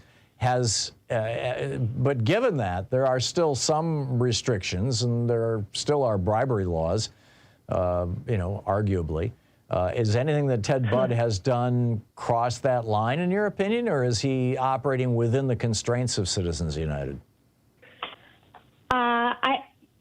My reporting certainly didn't look at any cases where he might have broken campaign finance laws, but I think you're absolutely right to focus on Citizens United, which basically unleashed massive amounts of outside spending that's supposed to not be coordinated with campaigns. And indeed, one of his biggest backers over the past couple of election cycles, including in the Senate race, is Club for Growth, which is this massive pro-Wall Street super PAC that has just been pouring money not only into Bud's primary to help him win the Republican primary, but now into this general election. Yeah, this is one of the early creations of the Koch network, isn't it? Club for Growth?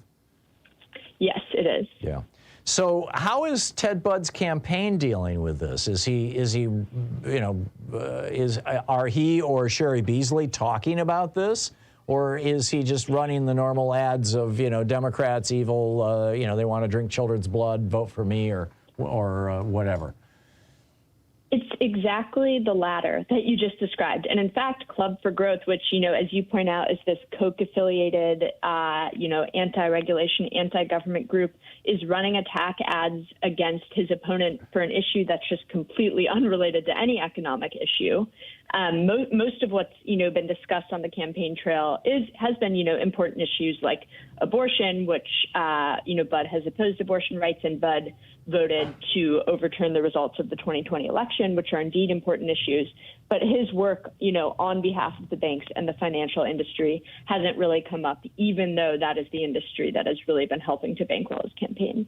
Do you see any evidence that the Beasley campaign is going to pick up on this? We haven't seen any ads yet that are going after him for this particular issue. This is a race where the Democrats were pretty late to the game in terms of spending. As of the beginning of October, I think the GOP super PAC was spending basically double what the Democrats were. And then polls a few weeks ago showed that Beasley and Budd were actually basically in a dead heat. And so the Democrats are starting to catch up a little bit. So maybe we'll see some ads. I would hope that touch on, Bud's work for the financial industry, because it has really important impacts, for people in North Carolina. This bank merger that he boosted led to tons of branch closures and layoffs in North Carolina. And his work for the banks to be able to bypass state interest rate laws, if he had been successful, could have cost North Carolinians like $500 million. Wow. So I don't know how close you are to the average voter in North Carolina. You're an out-of-state reporter, I believe. You don't live in North Carolina. Do you have any sense of how North Carolina voters are responding to all this? So I don't quite have a sense of how people have been responding to our reporting necessarily from what we've heard, but I do know that there's been, based on local media reports, there's been some frustration in North Carolina that the national press has sort of avoided the race or written about it as sort of a boring, uninteresting election, when in fact the winner in the race could not only decide, who holds the Senate based on how the election goes, but also have really important impacts for people in North Carolina. Right. Are you seeing more, and are the Democrats coming to the rescue, Sherry Beasley? Well, we'll see if it's too little too late, but the Democratic Senate super PAC has increased its spending in the race, and so we'll see if that makes a difference in the end. But again, it's basically a dead heat, so it sort of seems like it could. I don't know how much to trust polling. I think I'm generally pretty skeptical, but it does seem like this race could still go either way. Yeah, it's pretty amazing stuff here. Julia Rock, reporter with Lever News. LeverNews.com is the website. JUL1AROCK on Twitter, or Lever News on Twitter. Julia, thanks for dropping by. Thanks so much for having me. My pleasure, and thanks for doing this great reporting. We will continue our conversations in just a moment. There were 10 separate mass shootings last week. Where is gun reform? And the American Medical Association wants we'll get to that. This is the Thom Hartmann Program. The AMA wants politicians out of the examination room. Well, I'll tell you all about that in just a moment, too. Stick around.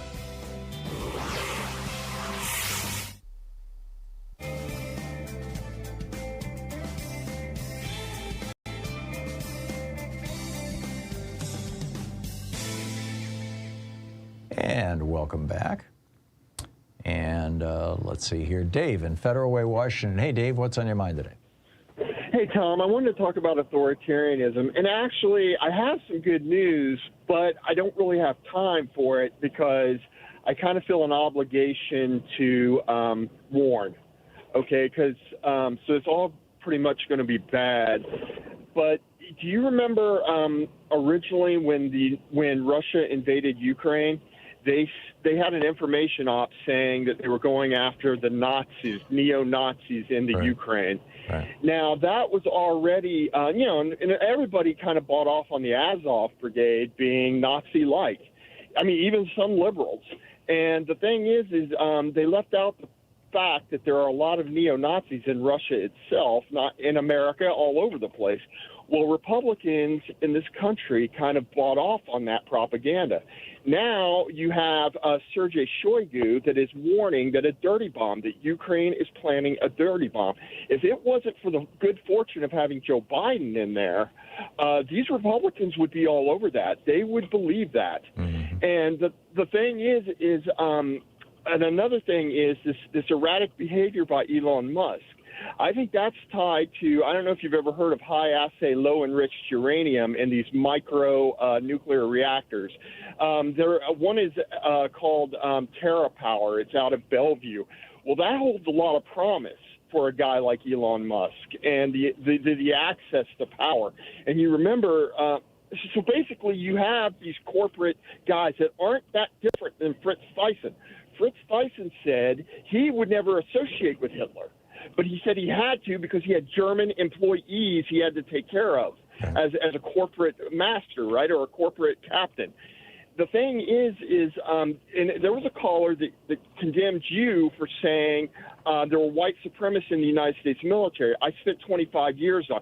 Not only do I know there's white supremacists in the military, there are war criminals we put on CNN that we praise, and that is not all that different than Adolf Hitler having a problem with the Bismarck era the German aristocracy. They're the ones that.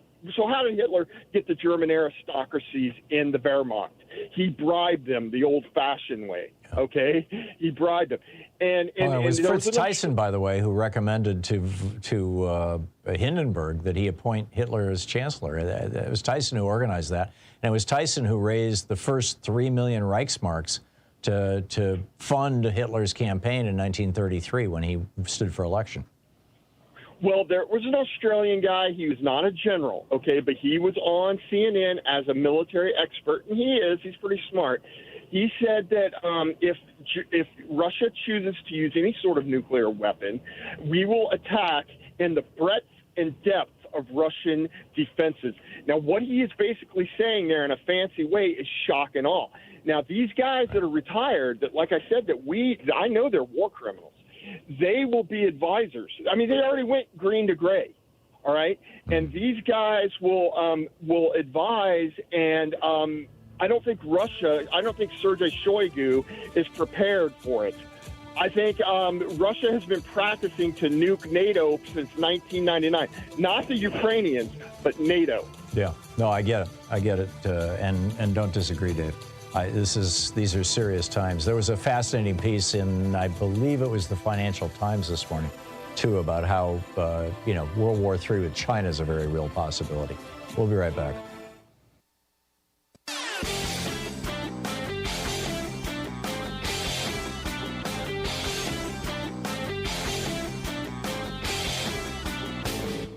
Missed my opening rant today? It's usually published over at HartmannReport.com, where you can read it and share it with your friends for free. Check it out, HartmannReport.com. There's an amazing number of criminal and civil investigations and lawsuits against Donald Trump, that range from the espionage grand jury investigation. This is a federal criminal investigation into Trump and people around him committing espionage, to the January 6th grand jury investigation, a separate grand jury looking into the crime of trying to overthrow the government. Obviously, you've got the Trump Organization tax fraud investigation, Letitia James in New York State. You've got the Trump Organization tax fraud being investigated also by the city. Fulton County, Georgia is looking into Trump's attempts to get 11,780 votes out of Brad Raffensperger. You got the January 6th committee that goes without elaboration. The Senate is investigating Bill Barr's Justice Department, the former Justice Department. And then there's a whole series of individual lawsuits against Trump, from Mary Trump to others. I've got a video with a complete list over at thomhartmann.com. Check it out.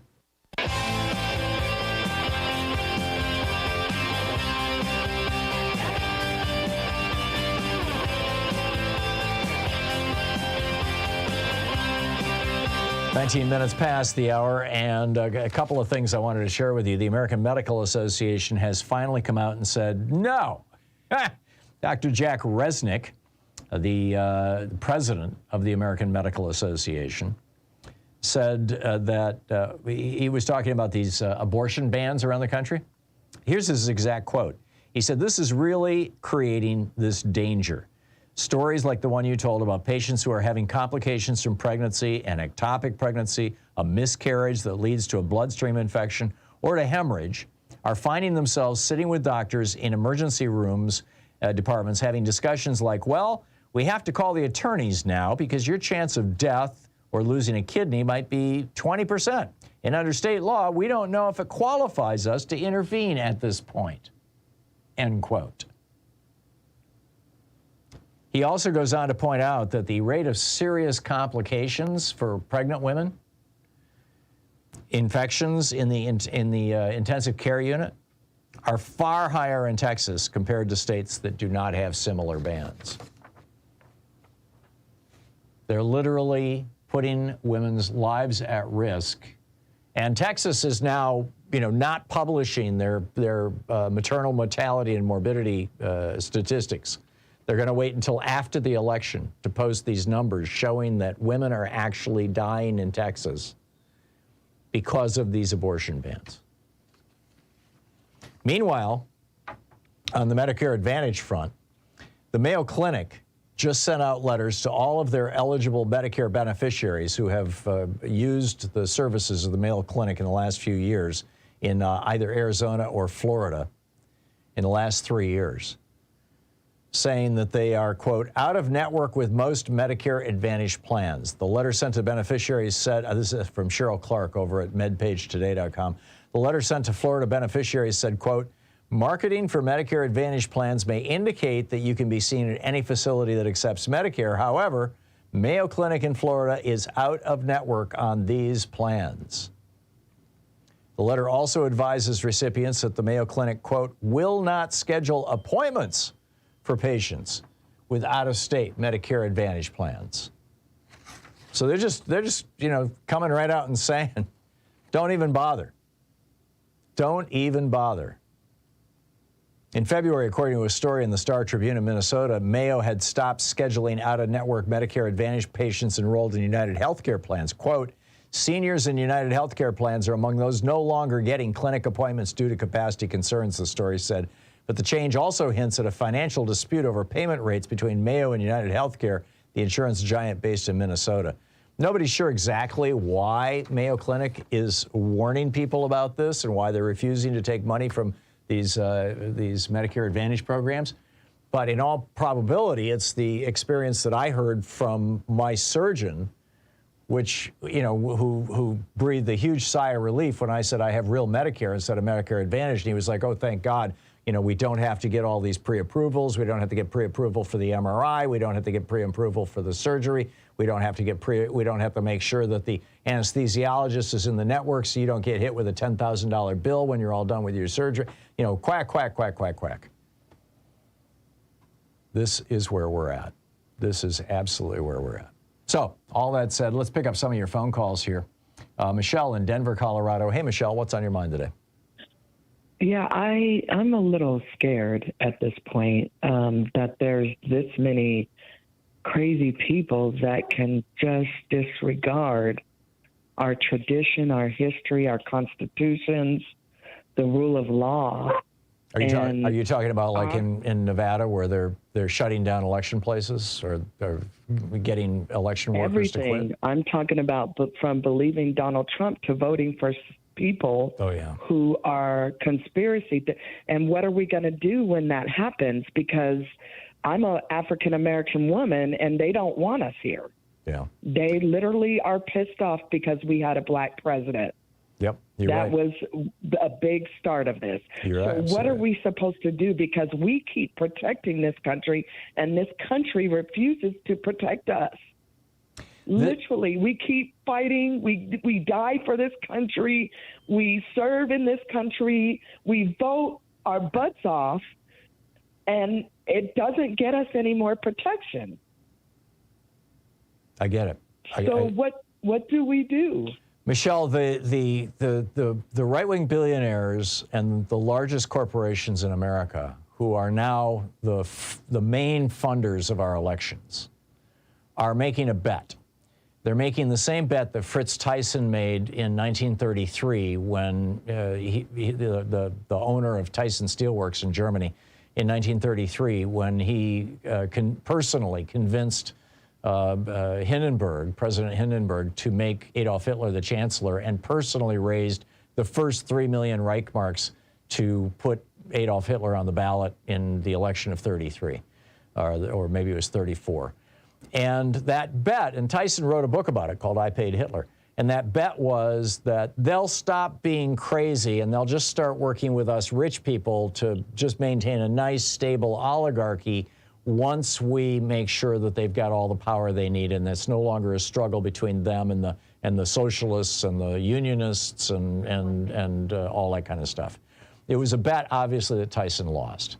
But these right-wing billionaires are, they really, from everything I can tell, they really believe that if they go along with the racial hatred that is being promoted by the Republican Party, with the LGBTQ hatred that is being promoted by the Republican Party, and by the restrictions on the rights and lives of women that are being promoted by the Republican Party, all in order to build a large enough coalition of racists and bigots, misogynists, and well, I guess that encompasses all three groups, and misogynists, that coalition will then largely work to the benefit of the rich people. They'll get more tax breaks and more deregulation.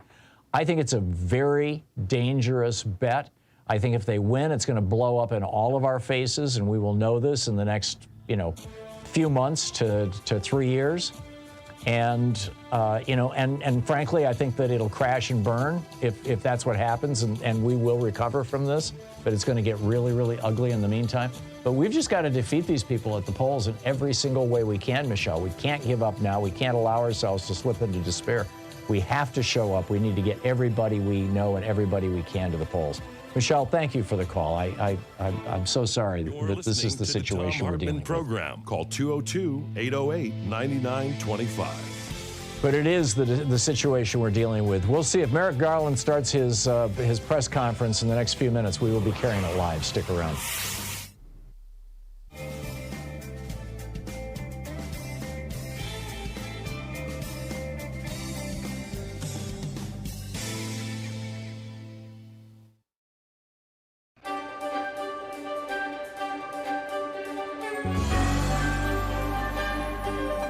Our book today in the Thom Hartmann Book Club is Defying Hitler by Sebastian Haffner, a memoir.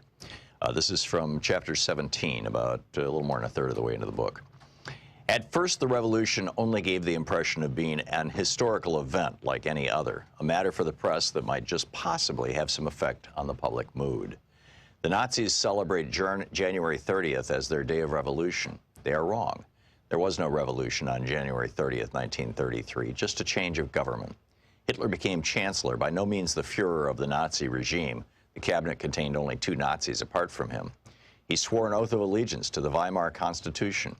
The general opinion was that it was not the Nazis who had won, but the bourgeois parties of the right, who had captured, in quotes, the Nazis and held all the key positions in the government. In constitutional terms, events had taken a much more conventional, unrevolutionary course than most of what had happened during the previous 6 months.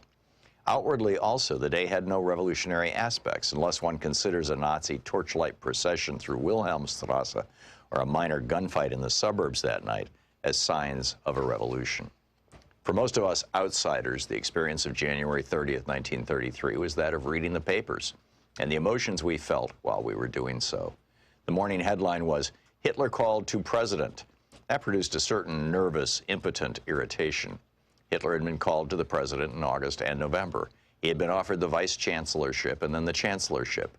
Both times he had set impossible conditions, and both times there had been solemn declarations, "Never again." Each time, "never again" had lasted exactly 3 months. Hitler's opponents in Germany at that time suffered from a compulsive urge to offer him everything he wanted, indefatigably, and at an even cheaper price. Indeed, to press it upon him.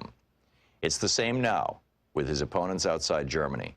Again and again, this appeasement was formally renounced, and again it gaily reappeared at the crucial moment. Just so today. Then, as now, one's only hope was Hitler's own unreasonableness. Would it not sooner or later exhaust the patience of his opponents?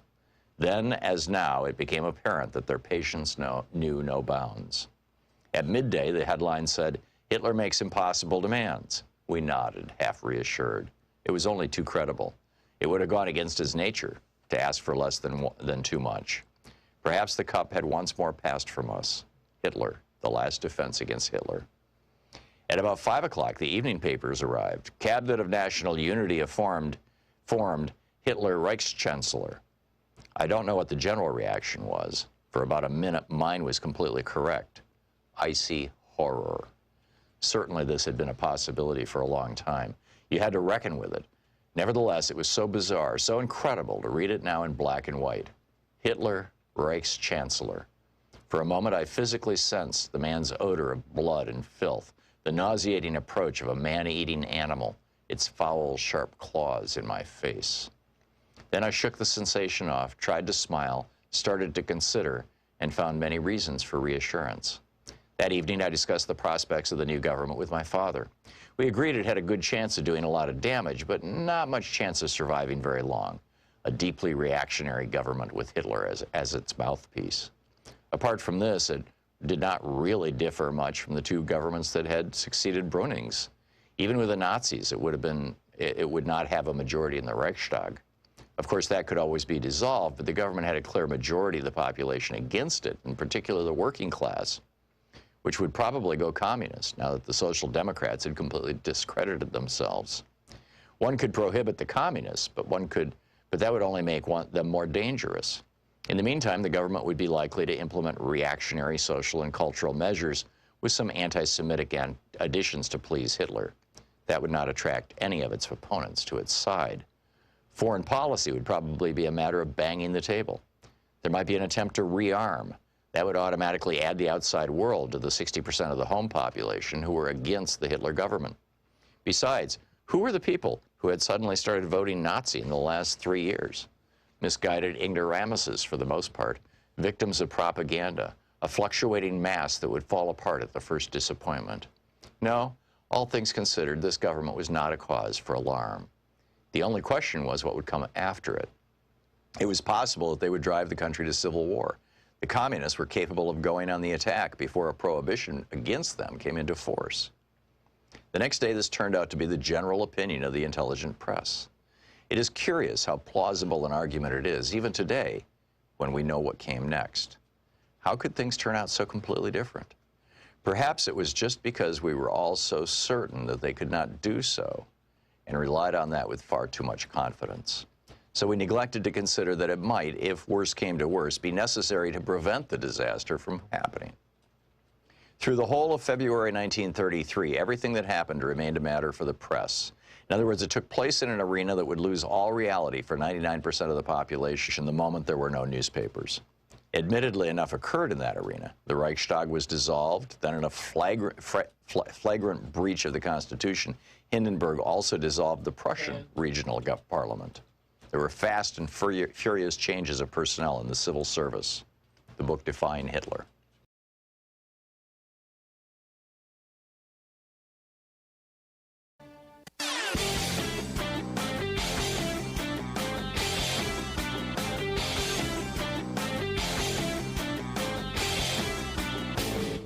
Our 1-hour free podcast recaps our show, and it's available wherever fine podcasts are found. And we have the full 3-hour podcast available over at thomhartmann.com if you want to really support our program. Welcome back. It's 34 minutes past the hour. We are 4 minutes past when Merrick Garland was supposed to speak, but he has not yet stepped up to the podium and started speaking. When he does, and my apologies to whoever I may be talking to on the phone, because I'm picking up your phone calls now, when that happens, but I will be interrupting you and saying, sorry, we got to go to Merrick Garland and see what he has to say. So in any case, picking up your calls, Ralph in New Haven, Connecticut. Hey, Ralph, thanks for watching Free Speech TV. What's on your mind today? Hi, my name is Ralph. Thank you for having me. Sure. I want to talk about abortion, the ban that the Supreme Court, and even before that. It seems like no one talks about it. I watch a lot of news, but they always bring it. They want to demonize the woman, and they want to camp out at Planned Parenthood, but it always seems to be going after the woman, and they want to charge a woman with a crime for having an abortion now. That's because most of what this is all about is controlling women. Well, the other problem I have with this, why do they not ever mention the man in this? If a woman's going to be put away for this, it takes two to tango. She didn't get pregnant by osmosis or immaculate conception. If you're going to charge a woman with the abortion for 5 years, let's say for jail, the man should also spend 5 years in jail. Well, like I said, this is about controlling women, not about controlling men. In fact, it's about men controlling women. And B, the argument that they would make is that the man, if the man is involved in the decision to get an abortion, at least in some states, he can also be prosecuted. But if not, then that wasn't his choice. But you never hear it brought up that the man has responsibility. I agree. I understand the pro-life side. I listen to both sides. But the other issue I have is how many times I'll take more validity to a pro-lifer when they stop camping out at the woman's home and abortion clinics like Planned Parenthood. It does a lot more than just abortions. Yeah, I think the bottom line here. Go ahead. They start camping out at the man's house and give him the responsibility and to demonize him because he's also played a part in this. It's 50-50. Yeah. It seems to me like the simple solution here is if you don't want an abortion, don't get one. All right. I mean, if you think abortion is wrong, don't get an abortion. It's just that simple. Right. It should be very, very straightforward. Ralph, thank you for the call. Tim in Aloha, Oregon. Hey, Tim, what's on your mind today? Yeah, it's really interesting. What's controlling the media right now, and I don't know whether you're a sports fan or not, but basically it's inundated with football, baseball. The World Series is coming up, and you can imagine how many millions of people are watching those commercials, and they're being dominated by the Republican ideology. It's scary stuff. Oh, really? They're talking about Mexican rapists on national TV while you're watching a football game. Wow. And how many millions of people are watching that? You think about that. Yeah. How many lives is that going to affect? And what's really ironic, you have these college football is a multi-billion-dollar industry in this country, and it's predominated by, in terms of the rankings, by the South and the Midwest. And how many of those football teams are dominated by having black athletes? 70 to 80%. So they'll cheer for them in the stands, but they won't give them the right to vote. Yeah. Yeah. It's pretty breathtaking. It's extraordinarily breathtaking. But you know, the sad reality. I mean, over $1 billion has been raised and spent by right-wing billionaires and giant corporations so far, just in the Senate races. Right. And I mean, you know, this is going to be probably a $5 billion election. And the Supreme Court just turned the election over to whoever's got the most money. They said money is speech, so whoever has the most money has the most speech. And you know, what's the old saying? You know, the last word. Whoever has the last word has the strongest word. Or there's an old cliche around that. But yeah, Tim, thank you very much. You know, it's spot on. I think that, you know, sports is being well exploited by these people. They understand, you know, where the audience is. Michelle in San Antonio. Hey, Michelle, what's on your mind today? How's life in Texas? Oh, it's going pretty good, but my brother and I had something happen to us the weekend before last while we were clearing out junk from, household junk, and had the garage door up. I went inside to take a break. My brother called in to me a couple minutes later. There was a city inspector outside, code enforcement officer, wanting to know what was going on. And, you know, I told him we had some carpeting and laminate flooring put down and some, drywall work. He said he was launching an investigation. And just because you didn't have a building permit? Yeah. He was basically going along that we didn't have, the permits. Right. So, I agreed to let him come in and take pictures, which I shouldn't have. Yeah. But, I felt intimidated. My brother and I are black, and, I see a guy with a badge. Right.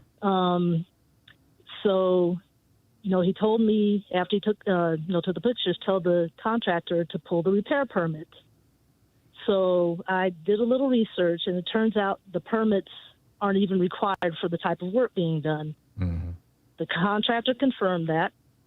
I went ahead and filed a formal complaint against the officer, which has been closed. They determined he did nothing wrong. But I spoke to, one of the city officials by phone and told him, look, the guy had no business launching an investigation in the first place. You could tell it was household junk in the dumpster. Mm-hmm. He didn't have a warrant. He didn't even ask the actual homeowner, who's my father, if he could come in. Did he just randomly show up, or was this a complaint in the neighborhood? I mean, Louise and I once lived in a neighborhood where one of our neighbors was very offended by my politics, and we repaired a fence on our yard, and he called the city on us, and they sent an inspector out, and it turned into a huge drama and a big hassle. Ultimately, like with you, we had done nothing wrong, and everybody had to back down, but we had to spend hours and hours on this because this neighbor was basically just harassing us. Yeah, according to him, he saw the dumpster, and that's the reason he pulled over. In fact, I've got the security video footage showing him going past the house twice, and then on the third pass, he parks in front of the house. Right, so he's looking for work. Point, Yeah. Okay. So the point of the call, Michelle, was just to share with us that you've seen authoritarianism at work in your community as well. Yes. Because my understanding is, he should have had a search warrant, and he even closed out the investigation saying none of the work being done required permits. Yeah. Well, good. I'm glad that everything worked out in the end. This is, the tyranny of petty bureaucrats can be really a challenge. Michelle, thank you for the call. Kevin in Durham, North Carolina. Hey, Kevin, what's on your mind? Hey, Tom, you had a call earlier asking, why are people voting Republican when they have no platform? And my view of it is you don't have to have a platform if you can scare people about crime, in particular black crime. Yep. They're running Willie Horton-style ads against Sherry Beasley here. I mean, it's 24/7. And Mandela Barnes and Reverend Warnock. I mean, all of them are being, characterized or portrayed in a lot of these Republican ads as basically, angry or dangerous black people. Yeah, and this is the playbook. I mean, it's a tried and true strategy that has worked for them for decades. Yep. So, you don't need to have a platform when you can scare white people about black crime. Here in North Carolina, Sherry Beasley is a black woman, and here's this black judge who's letting black criminals out of jail. So that's all you need. Yep. When you look at how Republicans vote over the decades, doesn't matter what the facts are, doesn't matter. They don't live in reality. I mean, I think too often we try to view everything through a reason or a logical perspective, and they don't take that into consideration. It's all fear and racism and xenophobia, and that's it. Yeah. No, I get it, Kevin. And the big thing that was missing from your list was that they've got billions and billions of dollars, and dropping $1 billion to seize Republican control of the Senate so that they can get another tax break that's going to make them $100 billion is chump change. This is their pocket change. This is money they won't even notice. Well, and I've seen one Democratic PAC ad attacking Ted Budd about investing in a farming company, and winding up taking the money when it went bankrupt. But that's the only real attack ad I've seen other than abortion. Yeah. That's it. Yeah. But Sherry Beasley is letting black criminals out of jail. It's like nonstop down here. Oh man. Okay. Well, it'll probably work. Sadly, Kevin, thank you. Thank you for the call. Get everybody you know out there to vote. Get everybody you know out there to vote. Michael in Baja, Mexico. Hey, Michael, what's on your mind today? Yes, sir, Tom.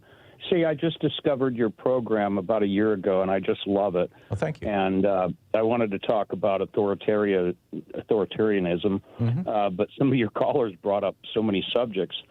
But I lived half my life in Northern Cal, grew up in the Bay Area, and half my life in South Orange County, California. Oh, man. And you want to talk about two opposites. Yeah. But as far as authoritarianism, rogue police, South Orange County, it's not even racism, it's a war on the poor.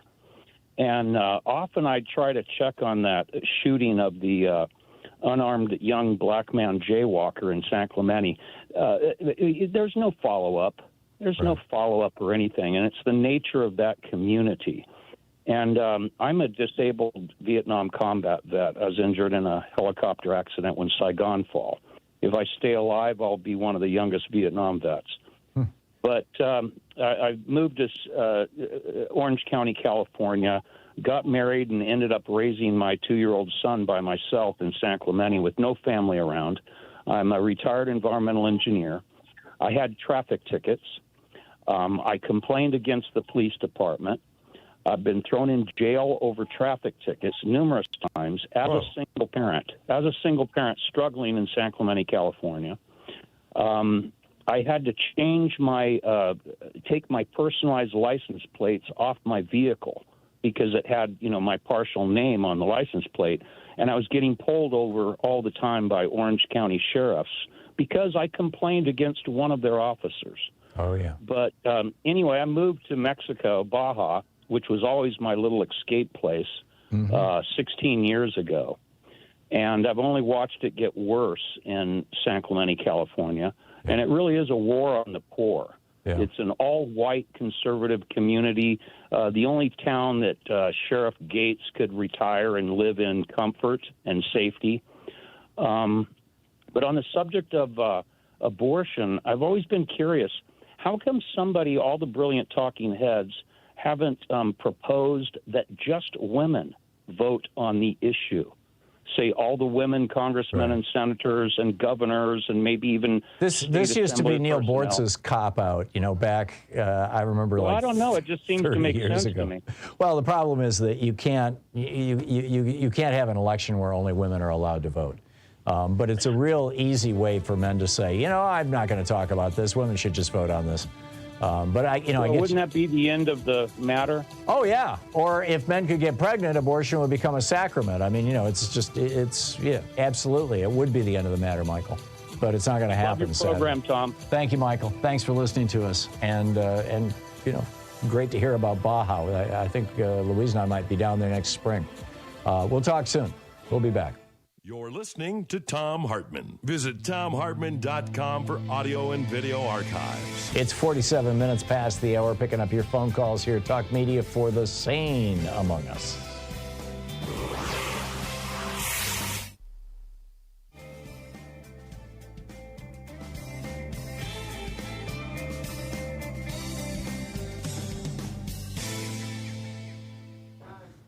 Still no Merrick Garland, so we'll get to that when we get to it. John in Seattle. Hey, John. Thanks for watching us on YouTube. What's up? Neil Bortz's cop-out, back. John, you have to listen to your telephone, not to the radio. Lydia in Phoenix, Arizona. Hey, Lydia. What's on your mind today? Hi, Tom. I just want to say thank you so much for taking my call. I've tried several times to get into you, and I'm so grateful for today. Well, thank you. I've got a question for you concerning, I want to get back on Medicare, regular Medicare. Mm-hmm. And when Mr. Lawson is on, could you ask him a question for me? Lawson, yes, sure. Okay. Will my extra help qualify as Part D so I can switch? I don't know what that means. Oh, well, he will. He'll know what extra help is. Okay. It's a program that supposedly helps out with our medicine costs. Uh-huh. And I'm very low income, so I qualify for that. But I don't know if that's enough to do it or not. So if you could ask, I just made I'd a really note. appreciate it. I will try. I will try to remember. I make no promises, but I'll do my best. Okay. All right. I trust you. Thank you so much. Thanks Bye-bye. a lot. Yeah. Mark in Valley, Washington. Hey, Mark, what's on your mind today? Good morning, Tom. Hey. I'm 65, and, so when the civil rights stuff was going on in the mid-'60s, I was a kid. I didn't really understand it, but I remember a lot of it. And the Ku Klux Klan are hypocrites, because when I was a kid growing up in a Catholic Italian family, I remember them saying we were the enemy because we were going to do the dictates of the Pope in Rome and not the president. That's right. And, the Klan used to be government. very, very anti-Catholic. And now that the Supreme Court is overwhelmingly Catholic and actually doing some of the dictates of Rome and the Pope, they're silent. Yeah. Yeah, well, I haven't polled the Klan lately, Mark, but everything I'm seeing from the analysis of behavior on the right is that the anti-Semites, the bigots, these folks on the right who express racial, gender, religious bigotry are making common cause with conservative Catholics, not with this Pope. Many of them dislike Pope Francis, enthusiastically. But they're making common cause with the Catholic, with the bigots within the Catholic Church, and there's no shortage of those. Back in the 60s, they wouldn't have made common cause. No, I don't think so. I think you're right. And the Klan, this was something John Kennedy came up against back in 1960 when he ran for president, was the anti-Catholic bias. And they didn't think he'd get elected because he was Catholic. That's right. I mean, only one Catholic had ever run for president in the history of the United States at that point. That was Al Smith back in the day, and he lost. What did he lose to Harry Truman? I don't remember. I can't go much. It was around that time. I can't go much in past any case. Kennedy.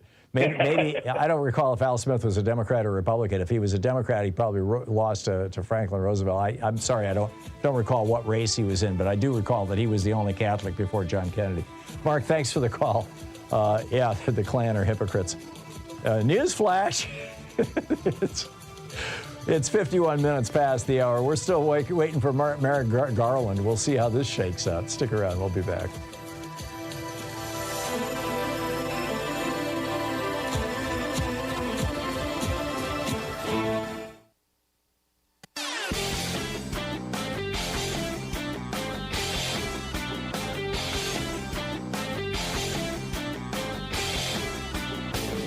Hey, I have a new book out. It's called The Hidden History of Neoliberalism, How Reaganism Gutted America and How to Restore Its Greatness. Greg Palast calls it a hand grenade of a book. You can pick it up wherever fine books are available. Tag you're it.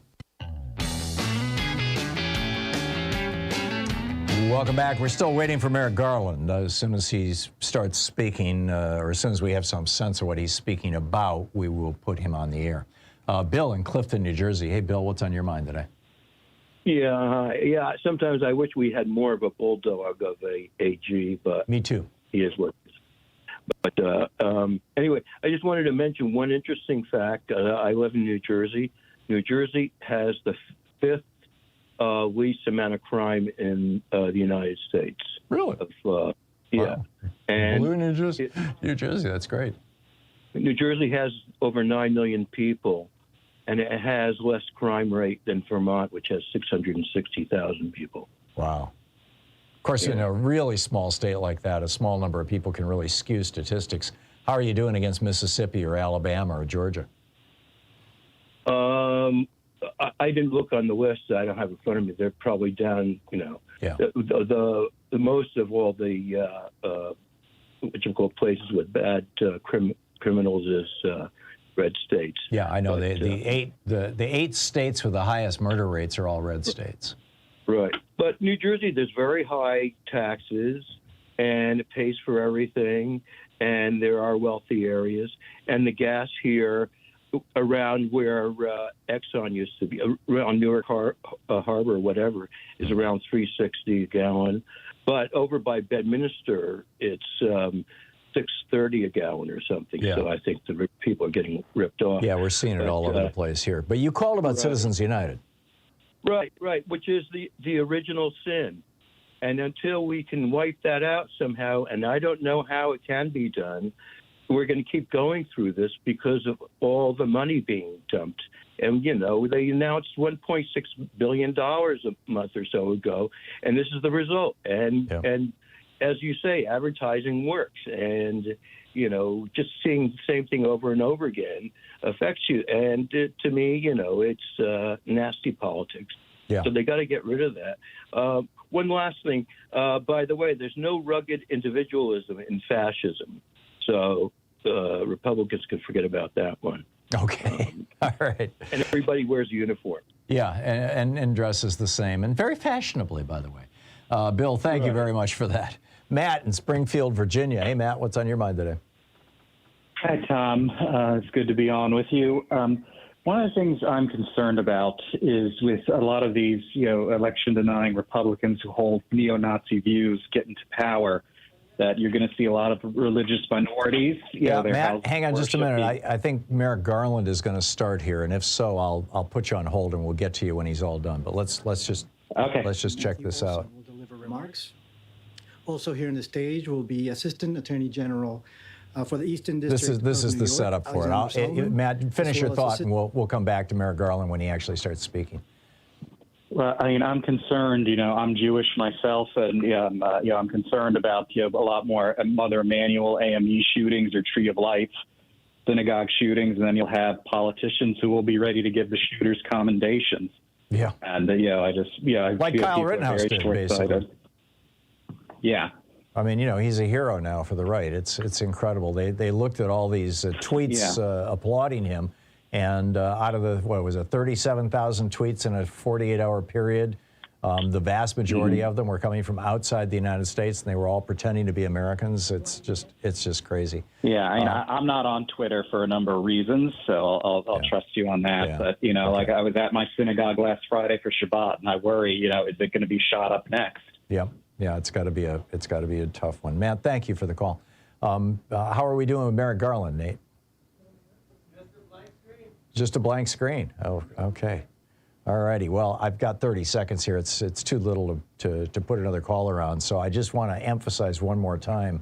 The Washington Post is reporting that $1 billion has been spent so far. And of course, they're looking at numbers that are weeks old.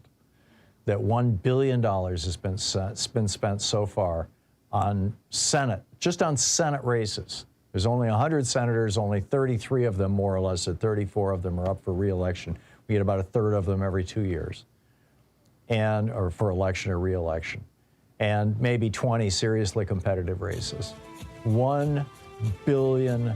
And that money is not coming from your pocket and mine. It's coming from right-wing billionaires for whom $1 billion is like, it's an investment. Put $1 billion into some Republican senators, make $100 billion in tax cuts. We'll be back. We'll continue our conversation. Alex Lawson's going to drop by on the other side of the break, although we may have to move things around for Attorney General Garland. Stick around. You're listening to Thom Hartmann.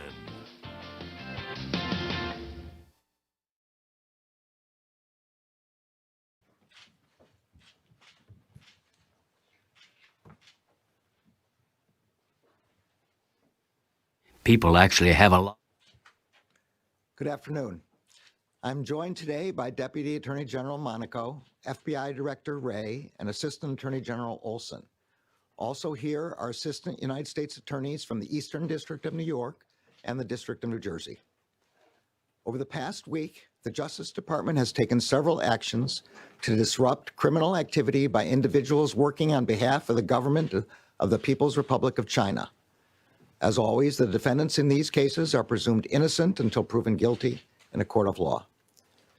Earlier today, in the Eastern District of New York, a complaint was unsealed charging 2 PRC intelligence officers with attempting to obstruct, influence, and impede a criminal prosecution of a PRC-based telecommunications company.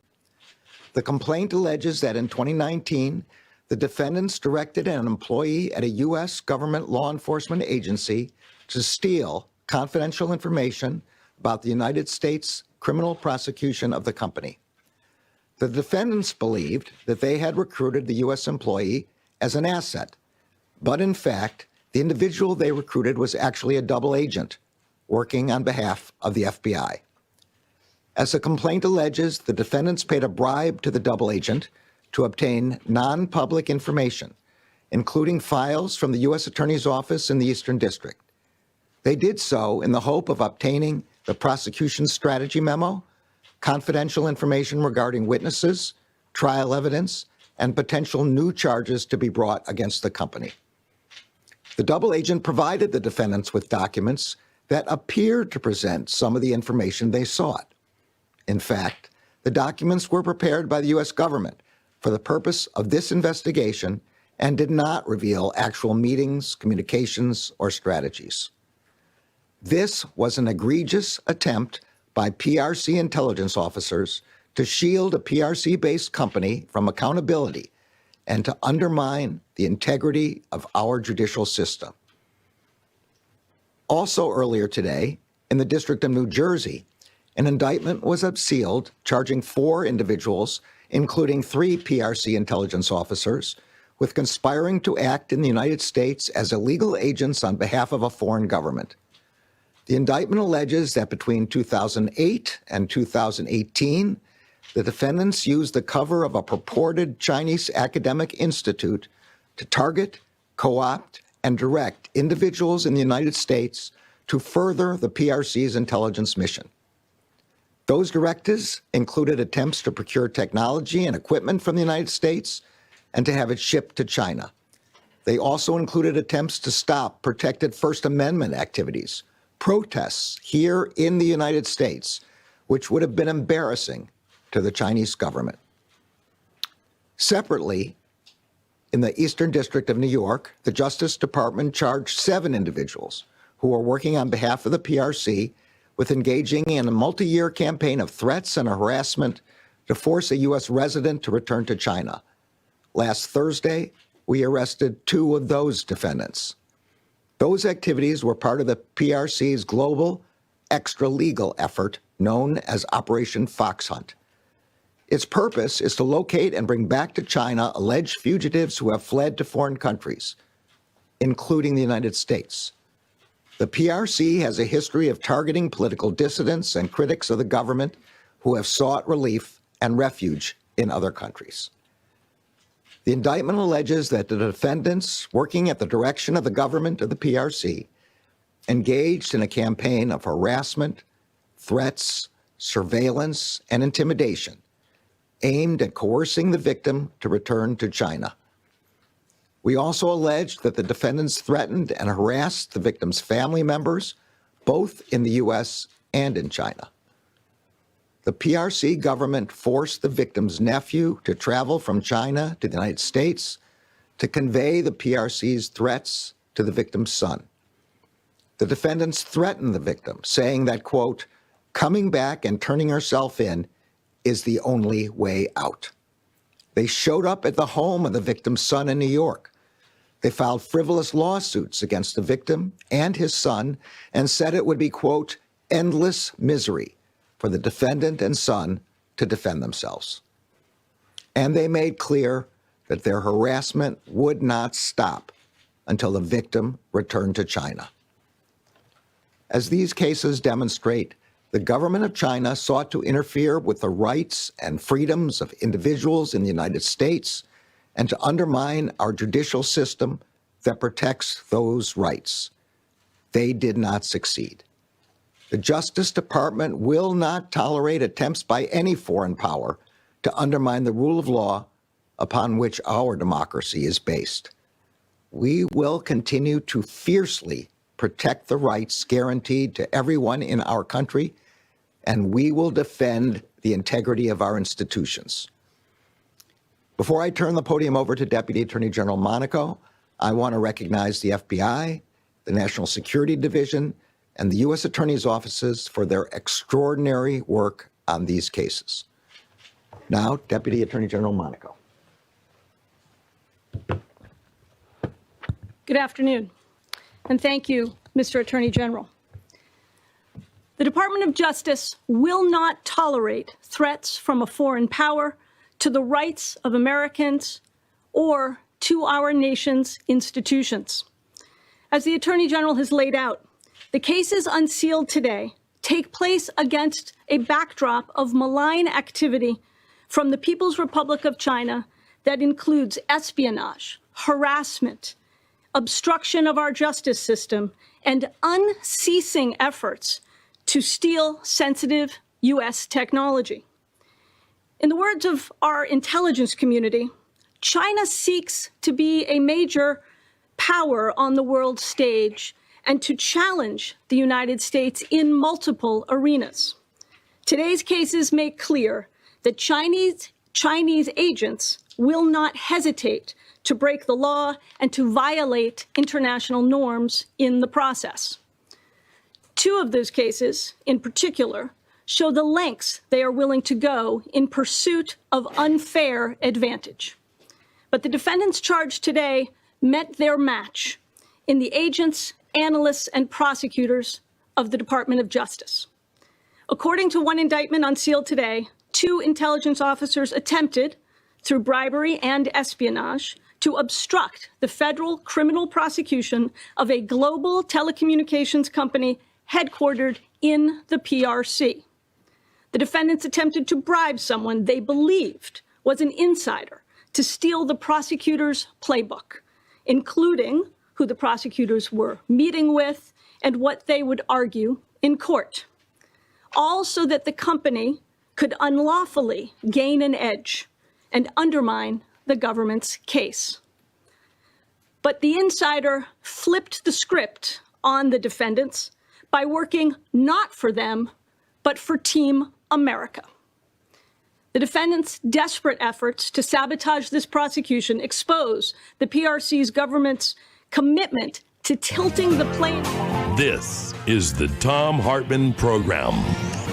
Welcome back. So while Joyce is getting Alex Lawson on the line for us here, let me just give you a quick summary of what happened.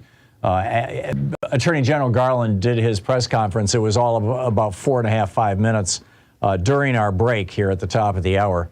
And what he's calling out are a series of attempts of espionage and other criminal activities by the government of the People's Republic of China, also known as China. And they're referring to it as PRC in their references. One of the assistant attorney generals is speaking right now. But basically, what happened was that the spies from China approached a person in the United States to try to steal technology secrets, to try to get information on prosecutions that were going on in the United States, to try to stop protests against China's oppression and whatnot here in the United States. And the person that they thought they were signing up, the person that they thought they were getting on their side, was in fact actually a double agent, somebody working for the FBI. And so that kind of blew up in their face. Then they also sent somebody over here to the United States to threaten a Chinese national who had moved to the United States, who is legally living in the United States, threatening him that if he didn't go back to China, in fact, they sent a family member of his from China to threaten him that you will be harassed forever. They filed frivolous lawsuits. They were harassing him. They were threatening him, all these different kinds of things. And so, you know, the bottom line of all this is that they have put a stop to that. In fact, they identified this operation. They called it Operation Fox Hunt. And Operation Fox Hunt is this effort by the Chinese government to reach out all across the world and find Chinese nationals who have moved overseas or moved to other countries or even are living here in the United States who may be less than loyal to China, in their opinion, and bring them home. They went on to say that there are ongoing efforts to steal U.S. technology, and you know, this is some pretty grim stuff, some very, very grim stuff. So that is what is going on there. Not sure what happened to Alex, but he's not on the line with us right now. So let's see, what was our other topic here? Oh, the Mayo Clinic. Yeah. Well, let me just lay the Mayo Clinic story on you, which I seem to have. Here it is, right here. Thought I had lost it. The Mayo Clinic sent letters this fall to, and then I'll pick up your phone calls. You know, unless Alex pops in. The Mayo Clinic sent letters this fall to all eligible Medicare beneficiaries who received care at its Arizona and Florida facilities in the last 3 years, warning them that it is out of network with most Medicare Advantage plans. I mentioned this briefly in the previous hour. I promised you it would be here, and I just wanted to revisit it. Their letter said, quote, marketing for Medicare Advantage plans may indicate that you could be seen at any facility that accepts Medicare. However, Mayo Clinic in Florida is out of the network on these plans. They also advised recipients that the Mayo Clinic, quote, will not schedule appointments with patients, for patients with out-of-network Medicare providers. So, we lost Alex? Lost him. No, okay. So, Alex is not going to be able to be with us today. We're going to have to reschedule that. So, picking up your phone calls here, John in Seattle. Hey, John, what's on your mind today? Hey, how you doing? Good. What's up? Yeah, I want to just say I'm happy I voted for the first time, and I'm really glad for that. Congratulations. However, are you a new citizen, John? Yes, I am. I just got my citizenship, yeah, and I'm very happy about that. Great. I'm happy to be Congratulations. American. I'm happy. There's nothing better than that. I'm glad to hear you think that. So how was your voting experience? Yeah, it was good. It was good. I mean, the only thing I found ridiculous was like, in one of things they asked me was like, should they change, their voting days to be on odd year or even year, and I'm like, I don't care. What I care is the person in the place. But anyway, the reason I voted was for Pat Murray because I do think Pat Murray, has her best interest on me. and that was so good for me. So I get it. Okay, John, well, congratulations on becoming a new citizen, and congratulations on voting. It's great to hear from you. Thank you very much for the call. Victor in Reno, Nevada. Hey, Victor, what's up? Hey, Tom, how are you? I've been a listener since back in the Air America days, so thanks for all you do. Sure. Just wanted to, I'm getting a little caught up here. I was listening to the first hour, and you were talking about what's going on here in Nevada. And actually, the Democrats do hold a majority in both sides of the legislature right now as it stands. Oh, they do? 26-16 Dems in the Assembly, 12-9 in the Senate. Huh. And, That's reassuring. We only have biennial elections. So after the last election, we came close to a supermajority in both sides. So it kind of sets up an. So how is, you've got 10 out of 18, I believe. I'd have to dig my article back out and get my numbers back, but it's something like that. Of your election supervisors across the state have quit their jobs because of persistent harassment and death threats from right-wing goons. How is this being dealt with in the media there in Nevada? Well, it's being dealt with by what daily reporting we have left, mostly online. It's being dealt with. I mean, people know about it, and the counties are doing their best to recruit people to be to level out the playing field on election day, and now we're in early voting, but it's a definite issue, and there's a ton of money out there from this particular guy who moved in here from California into northern Nevada and is poisoning the waters on the county side, especially, and in some city races. Is this you mean a billionaire who's throwing money in, or somebody who's okay?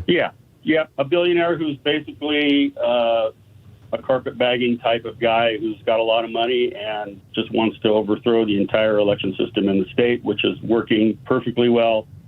But anyway, it kind of sets up a weird situation. If they want to throw sand in the works, the current legislature, which is, of course, 2/3 of the seats or half the seats are up for grabs this time. They'll still be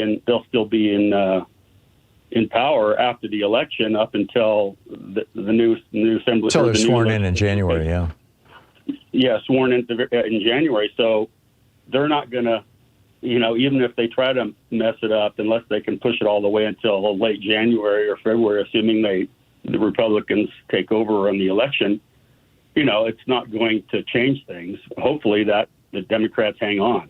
Yeah. But it just sets up an interesting situation. It sounds like it. Victor, thank you for clarifying the situation there. I'm not all that familiar with Nevada politics, and I appreciate the information, the perspective, and I'm trusting that everything you're saying is true. Typically, that's the case with callers to this program. Thank you. John in Phoenix, Arizona. Hey, John, what's on your mind today? Hey, Tom. Hey, real quick, I feel bad for that guy who's so excited he just became a U.S. citizen. I hope he knows he has no insurance anymore. Yeah. Well, we have our challenges here in the United States. We certainly do. On the other hand, we've made a hell of a lot of progress in the last 60 years. I realize the Republicans are trying to roll it back, and they're having some successes at doing that. But I don't think it's going to last. The history of this country is 2 steps forward, 1 step back, 2 steps forward. And I think we're in the middle of that 1 step back right now. But I just don't think it's going to last. And Tom, this isn't why I called. I'm going to get to that in a second. But it's funny being out here in Phoenix, the Republicans have signs saying, Mark Kelly voted for Biden 94% of the time. It's like, well, you guys vote for your Republican president 100% of the time. Right. Well, they're trying. Yeah. And your president is a terrorist criminal. Joe Biden is not. Anyways, hey, I was calling because obviously the breaking news is I guess Lindsey Graham paid off Clarence Thomas. That's called bribery. Yes, I have not yet mentioned that, and I intended to at the top of the hour, and it just slid right by me. But yes, Clarence Thomas through the shadow docket, which means that this is more than just we're not going to hear the case. This is an actual decision of the Supreme Court. Said Lindsey Graham doesn't have to testify down in Georgia, at least until Thursday. By Thursday, they've got to submit some more paperwork to the Supreme Court. And Anyway, Tom, that's all. I love your work. Love listening to you, and have yourself a great day. Thank you, John. Back at you. Appreciate the call. Frank in Santa Monica. Hey, Frank, what's up? Hi, Tom. Maybe everybody knew about this Merrick Garland announcement but me, but I'm kind of quite disturbed that this is why we heard from Merrick Garland. It seems to me quite suspect when we're waiting to hear so much from Merrick Garland, which is so important to our democracy. He's broken up a major spy ring in the United States. I mean, that's a big deal. All right. Okay. But I just feel like, like much valid news. Why do we hear? What you wanted to hear was that he's got the goods on Trump and he's going to hang him out to dry. That's not going to come until after November 8th. All right. Well, I just wondered if he's not distracting, diverting, or avoiding. Yeah, I don't think so. I really don't. The Justice Department has had this policy for years. They don't always follow it.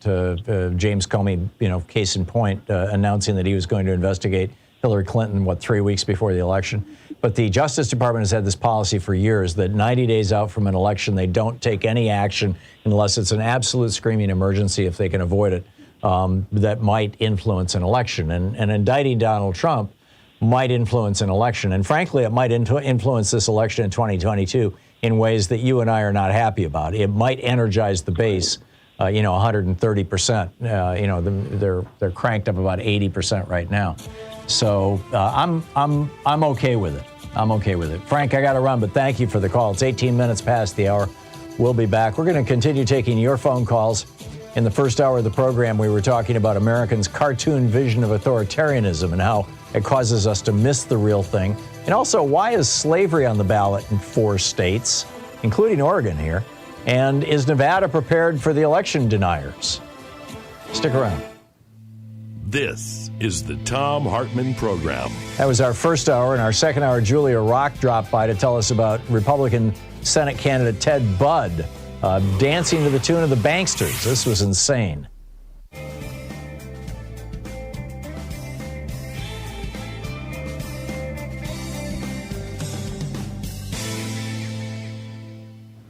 And welcome back. And let's see here, John in Monroe, Wisconsin. Hey, John, thanks for listening on the Thom Hartmann app. What's on your mind today?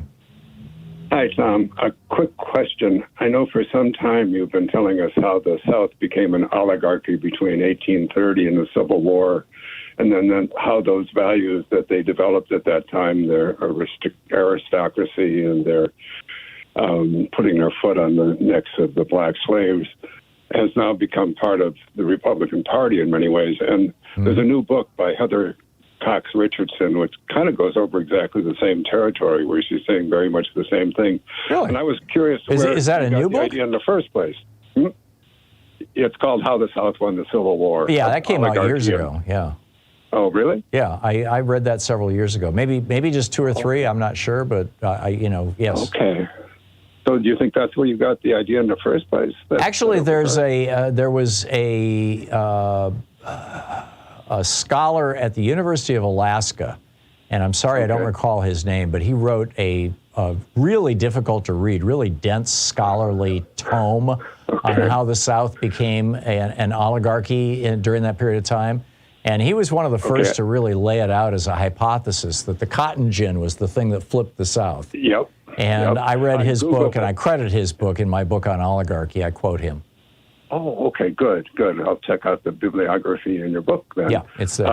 And Heather Cox Richardson takes it a step further, where she says that those values migrated to the West and then became mixed up with a sort of toxic masculinity, individualistic self-made man. Yeah, she mentioned that in her Substack newsletter a couple days ago, too. I saw that. Oh, okay. So you read her Substack. I do. Okay. Religiously. She's good. Well, she's one of my heroes. Yes. And I think that's a really important line of thinking in general. I agree. And what amazes me, John, is so few Americans realize this, because we've never really genuinely taught the history of the Confederacy.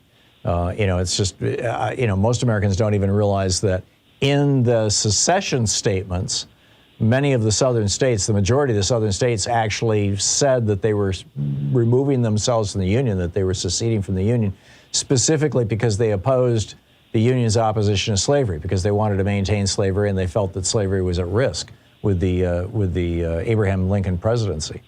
And go ahead. The facts that we have on the period certainly support the thesis, because I think by the time the Civil War came around, something like 2,000 planters controlled basically the whole economy of the South. That's right. I don't know that number is exactly right, but it's in that neighborhood. Yeah, I don't either. It was a small number, and this was the argument that this fellow who wrote the book that I'm telling you about, that I can't remember his name. Forrest. His first name was Forrest. In any case, the book that he argues that because the cotton gin was so expensive, and one cotton gin with a horse or a water wheel attached to it could do the work of 50 enslaved people in cleaning cotton. But because it was so expensive, only the largest plantations could buy it. And once they bought one, they could produce cotton for a fraction of the cost of the smaller farms. And so they just ran them all out of business and bought up their land. And that's how we ended up with just a couple of thousand very, very wealthy families who controlled the South. One of them being the family of Brian Kemp. That Greg Pallas is tweeting about this morning. I retweeted his tweet this morning. Oh, boy. Yeah, there you go. Oh, boy. John, I got to run, but thank you for the call. Tom. It was due to you that I got onto this. Okay, thank you, John. Good talking to you. Forrest McDonald was his name.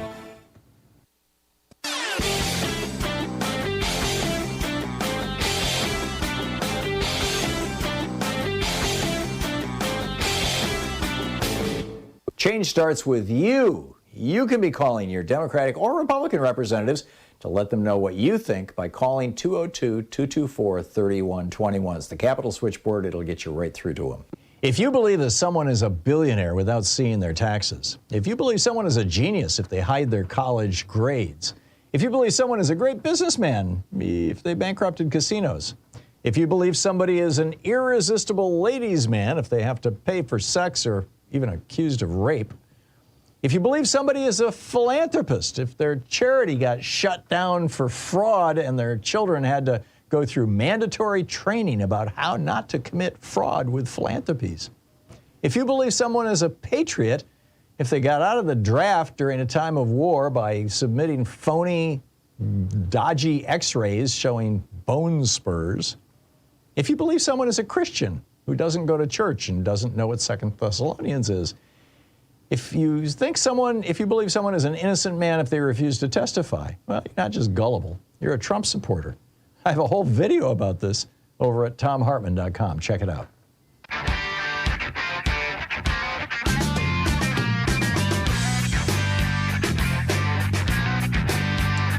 24 minutes past the hour. By the way, there were, and again, I tip of the hat to Amy Vanderpool from her Shiro, as in hero, but with an S, Shiro newsletter over at Substack. There were 10 separate mass shooting incidents last week where 8 people were killed and 47 were injured. On Sunday, October 16th, there was a mass shooting in Harrisburg, Virginia. On that same day, there was a mass shooting in Lancaster, California. On that same day, October 16th, there was a mass shooting in Atlanta, Georgia, and a mass shooting in El Paso, Texas. On Monday, October 17th, there was a mass shooting in Woodbridge, Virginia. On Thursday, October 20th, there was a mass shooting in Cleveland, Ohio. On Friday, October 21st, there was a mass shooting in New Orleans, Louisiana. And also on Friday, there was a mass shooting in Baton Rouge, Louisiana. On Saturday, October 22nd, there was a mass shooting in Milwaukee, Wisconsin. And on Sunday, the 23rd of October, yesterday, there was a mass shooting in Chicago. When are we going to get some kind of reasonable gun control in this country? This is just nuts. Richie in Chicago. Hey, Richie, what's on your mind today? You know, I just want to mention about this Advantage plan. I have that friend that had his leg amputated almost 2 years ago, and they would never pay for his skin grafting, so he had to heal on his own, which took in excess of a year. He finally was able to go and get fitted for a prosthetic leg. They've been putting him off for 2.5 months now so that he can go for the therapy to learn how to walk in it. Oh, well, we can't do this until the first of the month, they keep telling him. This is the Medicare Advantage provider. Yes, sir. Wow. Has he tried to get back on real Medicare? I'm sorry to say, he's a staunch Republican, and he believes everything that the other side says. Wow. So he's like living in hell because of his beliefs. And, we never talk politics, him and I, because he's completely on the other side and believes, Donald Trump was the Messiah that came to save the world. Wow. And yet he's being but he's screwed into by this thing, and I've asked him, I take him out every now and then for lunch. He's been at home in a wheelchair for almost 2 years now. Wow. He doesn't get around or That's anything. not healthy. That's incredible. No, and I've taken him to places just to get him out of the house and this and that. We went to a car auction a few weeks ago. He was smiling the whole day. Well, you're a good man, Richie Z. You're a good man. Thank you. Thanks for the story. Thanks for sharing that with our listeners. We'll be right back. 27 minutes past the hour. You're listening to the Thom Hartmann Program. Call 202-808-9925. Defending America from the weapons of mass deception. We will be right back with you. Do not touch that dial.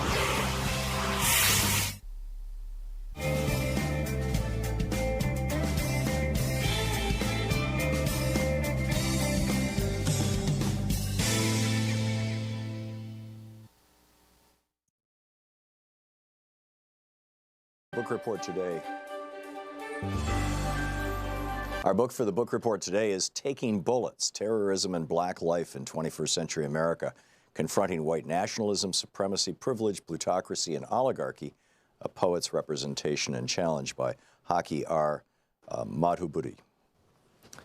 He writes, this is from the chapter, page 27, the chapter Terror in the Midst of Prayer and Empire. In our perpetual state of national mourning, where our eyes are watered out and our hearts cease to heal at the rate the Creator meant them to, we hold hands in profound silence as we remember the Mother Emanuel 9 of Charleston, South Carolina, those 9 mothers, fathers, sisters, and brothers. Even before burying, before black earth covered their caskets, too many ministers, media pundits, and plain white and black folks downgraded the terror that quickened their deaths of our finest in this land to the mental illness and race hatred, in quotes, of a single young white man. He may have acted alone, but he was not alone in his thinking, encouragement, gathering of arms, warped consciousness, confirmation, or ahistorical views, and yeses from the millions in the nation who proudly wear and display the Confederate flag above their hearts and fly it in all of its traitorous glory over a state capitol and other institutions. Again, we find ourselves at war with history and culture, entertaining another call for a national conversation on race and a president weary of trying to make sense of and comfort the grief-stricken nation with words from the highest office of the land. This was written while Obama was president. These are the facts, not an opinion or the ignorant ranting of compromised preachers and television pundits. A 21-year-old white man, a citizen of South Carolina, walked into the sacred and spiritual home of the Emmanuel African Methodist Episcopal Church of Charleston, the historic home of black liberation fighter Denmark Vesey, and fatally killed 9 of its members, including the pastor, during Bible study. This was a pure act of domestic terrorism. A modern-day lynching by a young white nationalist who coolly and calmly assassinated 9 black members of Mother Emanuel. Domestic violence and acts of terrorism are on the rise in the United States, as detailed by Charles Kurzman and Daniel Schanzer in their New York Times op-ed, The Other Threat, where they state that, quote, the main terrorist threat in the United States is not from violent Muslim extremists, but from right-wing extremists, end quote. In their national research, local police agencies across the country identified, quote, the militias, neo-Nazis, and sovereign citizens as the major threat the nation faces in regard to extremism, end quote. All of this is homegrown with international connections. Morris Dees and J. Richard Cohen of the Southern Poverty Law Center also writes in the New York Times article, Racists Without Borders, that, quote, Americans tend to view attacks like the mass murder in Charleston as isolated hate crimes, the work of a deranged racist or a group of zealots lashing out in anger unconnected to a broader movement. This view we can no longer afford to indulge. When, according to survivors, Mr. Roof told the victims at the prayer meeting that black people were, quote, taking over the country, he was expressing sentiments that unite white nationalists from the United States and Canada to Europe, Australia, and New Zealand. Unlike those of the civil rights era, whose main goal was to maintain Jim Crow in the American South, today's white supremacists don't see borders. They see a white tribe under attack by people of color across the globe. The end of white rule in Rhodesia, now Zimbabwe, and South Africa, they believe, foreshadowed an apocalyptic future for all white people, a white genocide that must be stopped before it's too late. End of quote. The internationalization of terrorism is not a foreign theory in today's social media world. Dees and Cohen will be speaking at a conference in Budapest about this transnational white supremacism that is emerging as the world grows more connected technologically. The message of white genocide is spreading. Also, David J. Whitaker's Terrorism, Understanding the Global Threat, gives another view. Clearly, our rush to forgive this mass murderer within 96 hours of this supreme tragedy is misguided, anti-human, and does not allow for properly grieving the fallen. As perfectly scripted, displaying the permanent effectiveness of Christian acculturation on the Sunday, June 21st, 2015 morning services of Mother Emanuel Church, the black Christians out-Christianed their white brothers and sisters. Before the morning sermon, the presiding elder, Reverend Norvell Goff Sr., found it necessary to thank the local, state, and federal law enforcement agencies for doing their job. He also stated, quote, "A lot of folks expected us to do something strange and break out in a riot. Well, they just don't know us. We are people of faith," end quote. I find this statement inappropriate, insensitive, and ahistorical, implying, whether he meant it or not, that the recent uprising and rebellions in Ferguson, New York, Cleveland, and other parts of the nation were riots and did not include black people of faith, and that somehow they were strange in their social, political, and economic activism. Informed people do not riot against injustice or white terrorism. They study, organize, and strategically struggle at all levels, in the streets, on the campus, in front of the White House, and in corporate boardrooms. Dylan Roof his stated intentions were to start a race war, and informed black leadership understands that we cannot pray this away or appeal to any law enforcement agency that all across the country, including Charleston, has been seriously compromised. To label black reaction to murder, terrorism, deep unemployment, substandard housing, etc., as riot is to blame the victim. The book, Taking Bullets.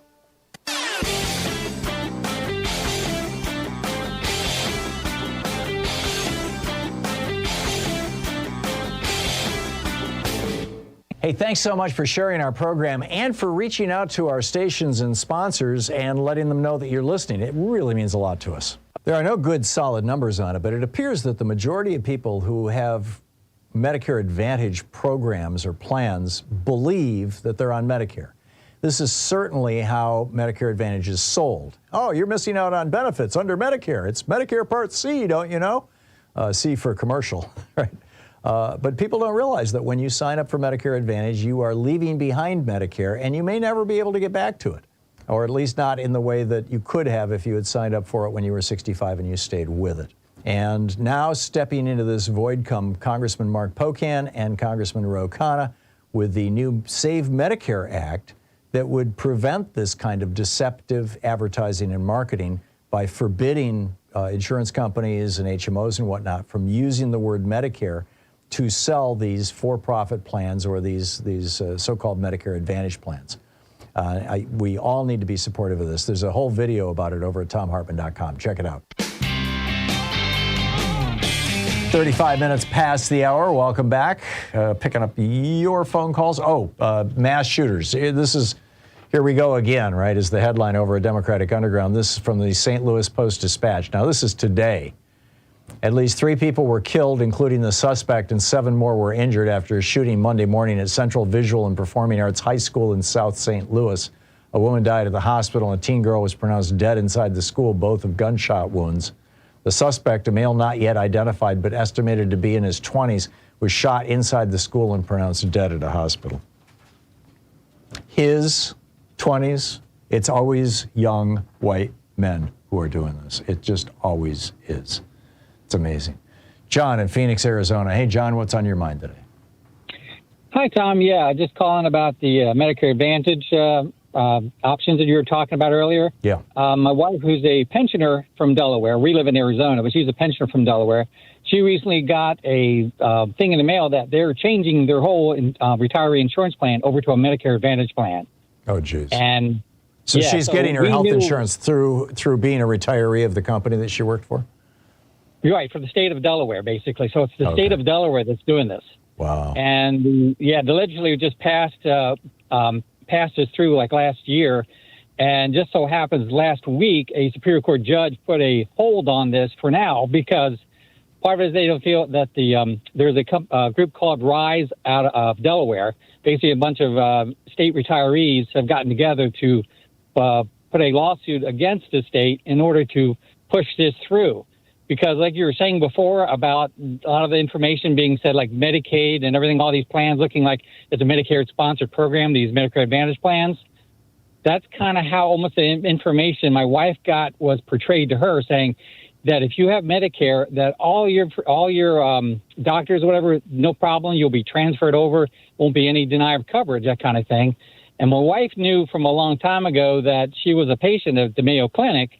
Before we even got that letter that you're talking about, she knew a long time ago that Mayo, when she went there, had told her that make sure you don't have a Medicare Advantage plan, because if you do, we won't cover your treatment. So she knew a long time ago about this. So when we got this paperwork, she called the state of Delaware, the pension office, and she explained to them that be aware that you're telling all these, isn't this information that you have, you're telling your pensioners that your Medicare coverage won't change. But be aware that I know for a fact, living in Arizona, that the Mayo Clinic won't provide care for me under my Medicare Advantage plan because they'll deny coverage of that. So they went back, and about a couple hours later, they called us back and they said, yeah, you're right about that. So, yeah, I totally agree with what you're saying. Now even state governments are doing this to their own retirees. Right, and they're doing it because these companies are ripping off taxpayers, ripping off the federal government. In such obscene, hundreds of billions of dollars that they can afford to say to the state of Delaware, we'll give this to you at a cheaper price.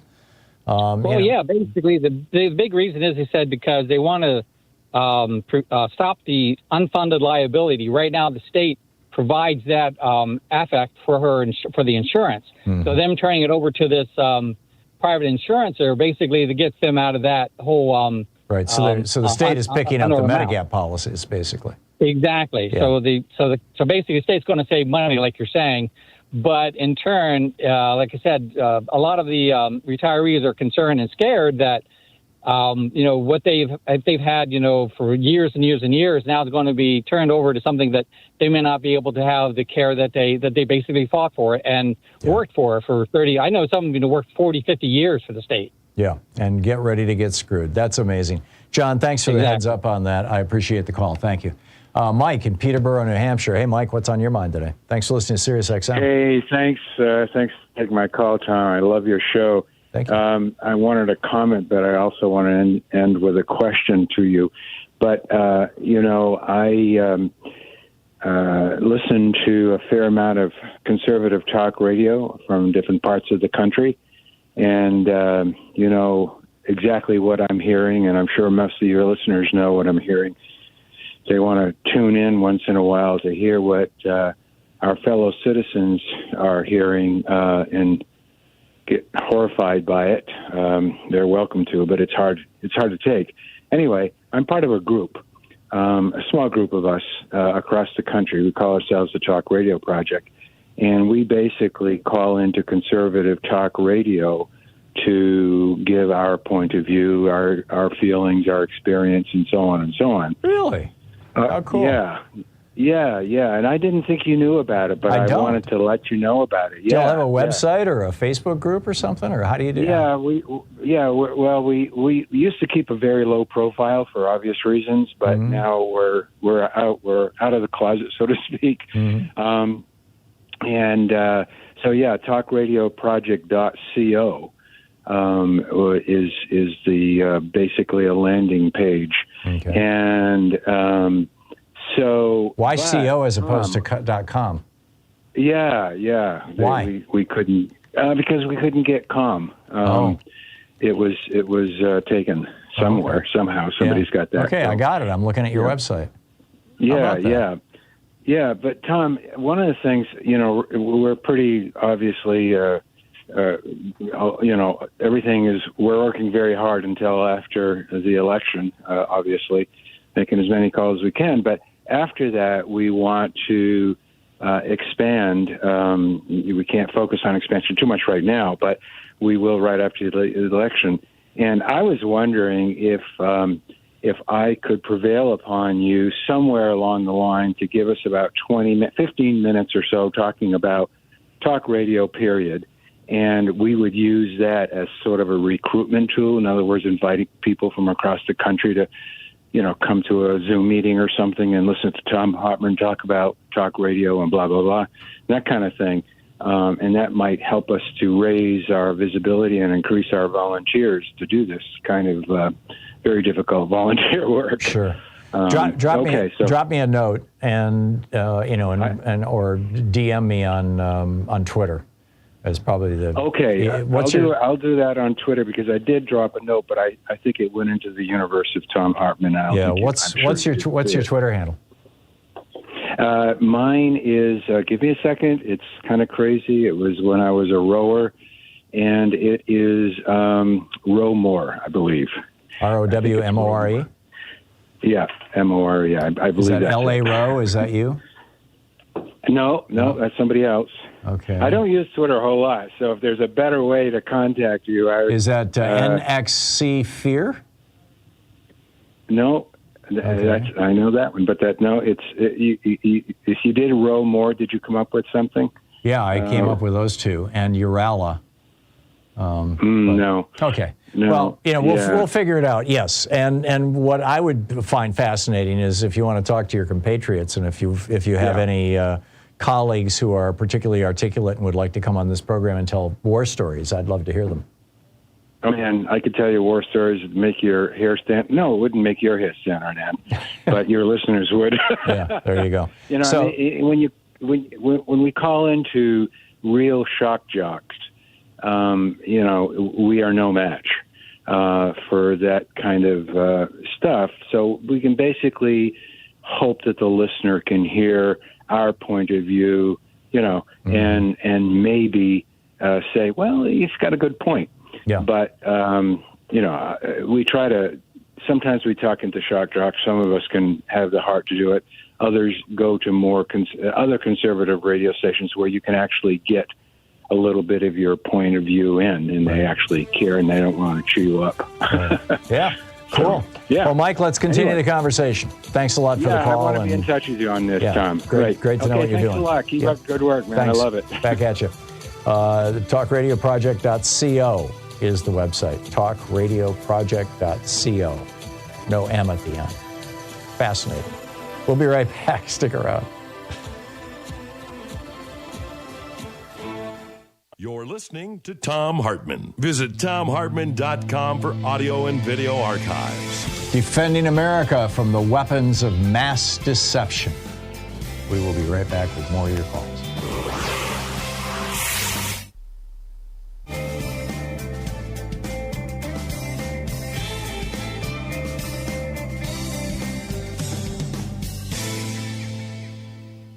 And welcome back. Scott in Chattanooga, Tennessee. Hey, Scott, what's on your mind today? Well, Tom, I'll make it as fast as I can. I really wanted to try to help to rally the troops. I'll tell you, the ACA literally saved my life. And as a result, yes. And as a result, I wanted to give back. So I went to while I spend most of my time in Chattanooga, I have a small farm at the Tennessee, Georgia, Alabama line. And I ran for the state rep because it was such a hopelessly gerrymandered district. I knew I had no chance, but at least somebody was on the ballot. There you go. And I opened up a campaign with $100 of my own money, and I ended up getting 17 of it back. But I would have had to have driven across narrow strips of 3 counties to get to this intensely wealthy Republican county in its entirety south of Nashville. And but I ended up getting about 6,700 votes compared to the winner got 15,000 and something. Yeah, that's not bad. Well, I One out didn't of think three? so for $100. Yeah. But my point is that a vote might not be good enough, and I want to encourage everybody to do something. If you'll go to your local Democratic headquarters, I can promise you they'll welcome you with open arms. You might not have to leave home. You can phone bank. You can fill out mailers. Do write postcards. Yeah. Yeah. And there are so many things that you can do.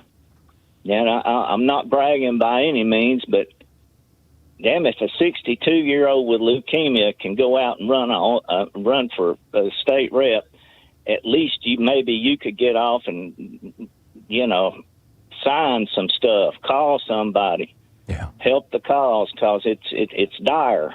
Yeah, good on you, Scott. Especially the way it looks down here in Tennessee. You got to be brave to ride around with a Bernie sticker for a couple of years on your car. I get it. So, Scott, for people who may be thinking about running for public office, we have 50 seconds. You want to just summarize? What did you do? Did you call the party? Did you call the Secretary of State's office? How did you do this? What do you recommend people do? I just signed up. There was nobody running. With whom, where, how? You go to go to your Democratic Party. Right. They'll direct you. They'll tell you exactly what to do. Okay. Then you have to go gather 25 signatures, and the courthouse. I was clued in. Is a great place to start. Yeah. You get those 25, and you're on the ballot. And then whatever you do from there, which largely depends on how much money there is to spend. Of course, the Democrats don't. They didn't help me, and I understand it because it's Tennessee. Yeah. And I love the state. But man, we got some real political problems down here. Oh, yeah. I totally get it. Well, Scott, good on you. They got to go, man. They got to get out. There you go. I'm completely with you, and congratulations, and tip my hat to you. Thank you so much. We'll be right back. It's 49 minutes past the hour.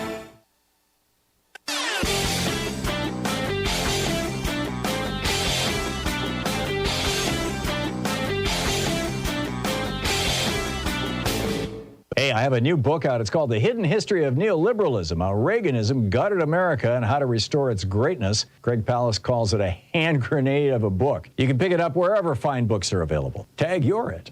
Democrats need to start campaigning on family values. It's a great platform. The Republicans have already kind of softened it up for us. What are family values? Well, Franklin Roosevelt talked about this. Lyndon Johnson talked about this. Jack Kennedy talked about this. Family values, strong public schools, a national health care program, and drug costs under control, getting these out-of-control pharmaceutical companies under control. Good pay for mom and dad when they're working, and unions. Outlaw homelessness by housing homeless people. Make it illegal for communities to encourage homelessness, basically, by not having enough housing available. Accept people across the entire LGBTQ spectrum into our families. That's a family value, a fundamental family value. Pure food. Our food supply, rather than polluting it with poisons and junk food, should be good. Our air and water need to be clean. Climate change, we need to get it under control. There's a whole video about this over at thomhartmann.com. Check it out.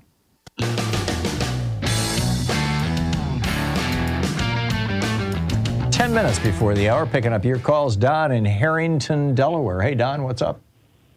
Hey, Tom, you've been talking a lot about expanding the Supreme Court, which I agree, but my fear is the Democrats won't follow through with it, and if the Republican wins in 24, they're going to go ahead and say, hey, you guys have been talking about it, we're going to go ahead and do it and put four conservative judges on there, and then there's nothing you can complain about, right? It's not inconceivable, Don.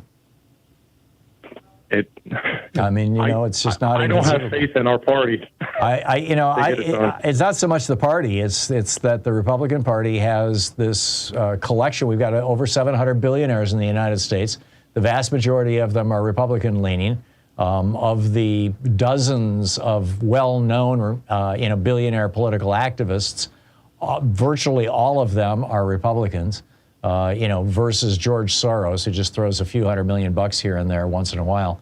And, that's the poison that is in the bloodstream of our country. And it was brought to you courtesy of the Supreme Court, of Citizens United, and the decisions that led up to it. So, but I totally get what you're saying, Don. And it's distressing.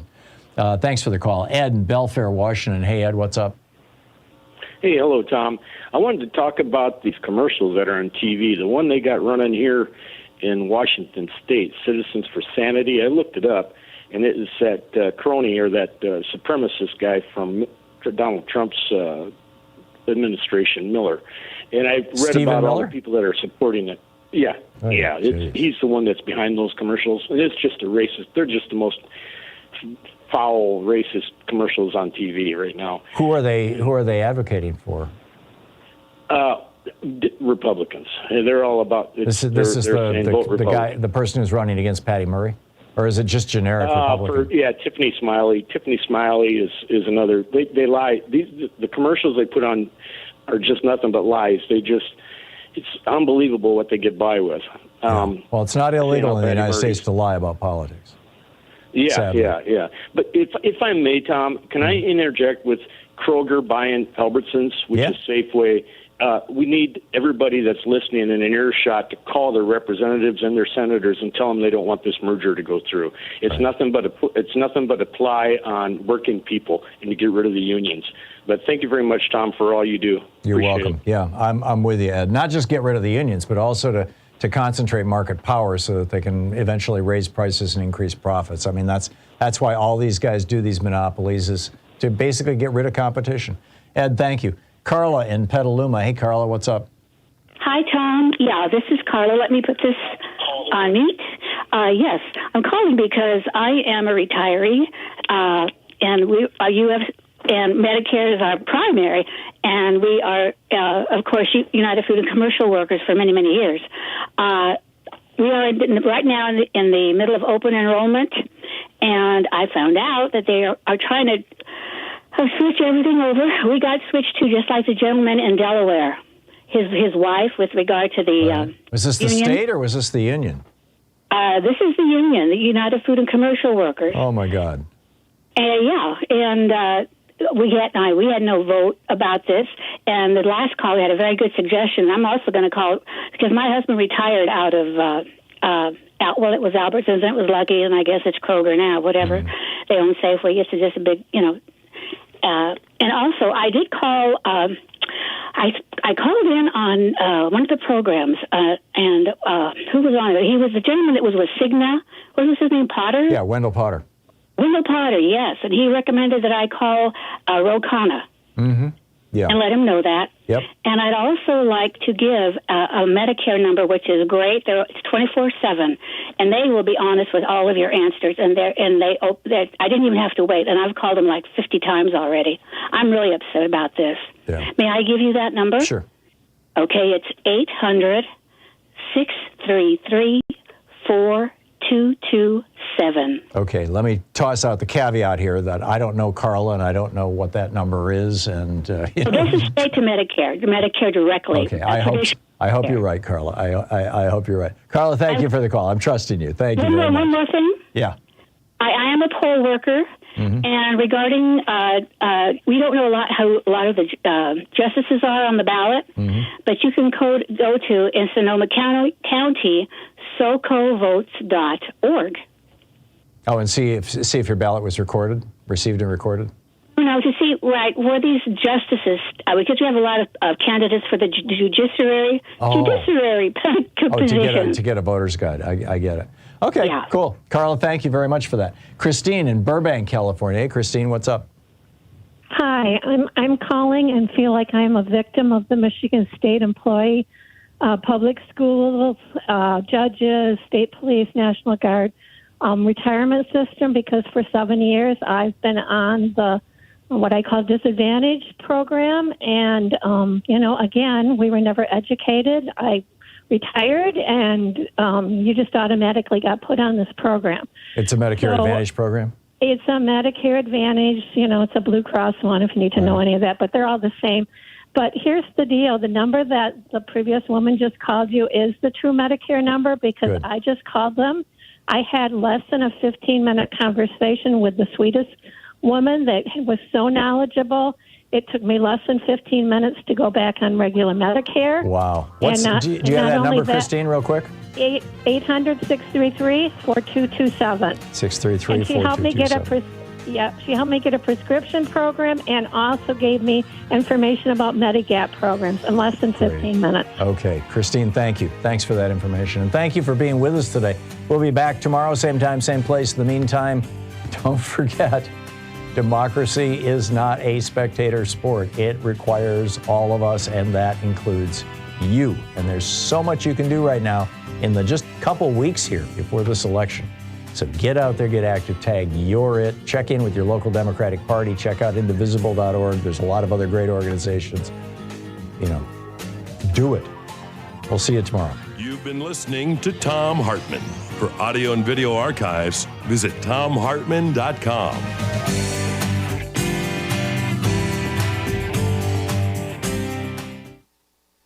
In addition to bringing you the Thom Hartmann Program here on Free Speech TV and Video Media Online, we also have a whole set of ways you can interact with us and tools you can use to spread the word about the importance of democracy and the threats to it in our republic. First, there's your daily homework. Sue Nethercutt puts together a daily email newsletter that has a link to every story I discuss on the air, so you can find my sources and you can share them with your friends. It's free and you can sign up at thomhartmann.com. Second, I publish my daily take every day over at the hartmannreport.com website. That's also free if you want the daily 5 days a week rant in your inbox. No ads either. Third, we have the podcasts. There's the free 1-hour version of our daily show that's advertising supported. You can find that wherever you get your podcasts normally. And then there's also the podcast of the entire 3-hour show with no advertisements, and that's available by subscription over at thomhartmann.com. So check them all out at thomhartmann.com and hartmannreport.com.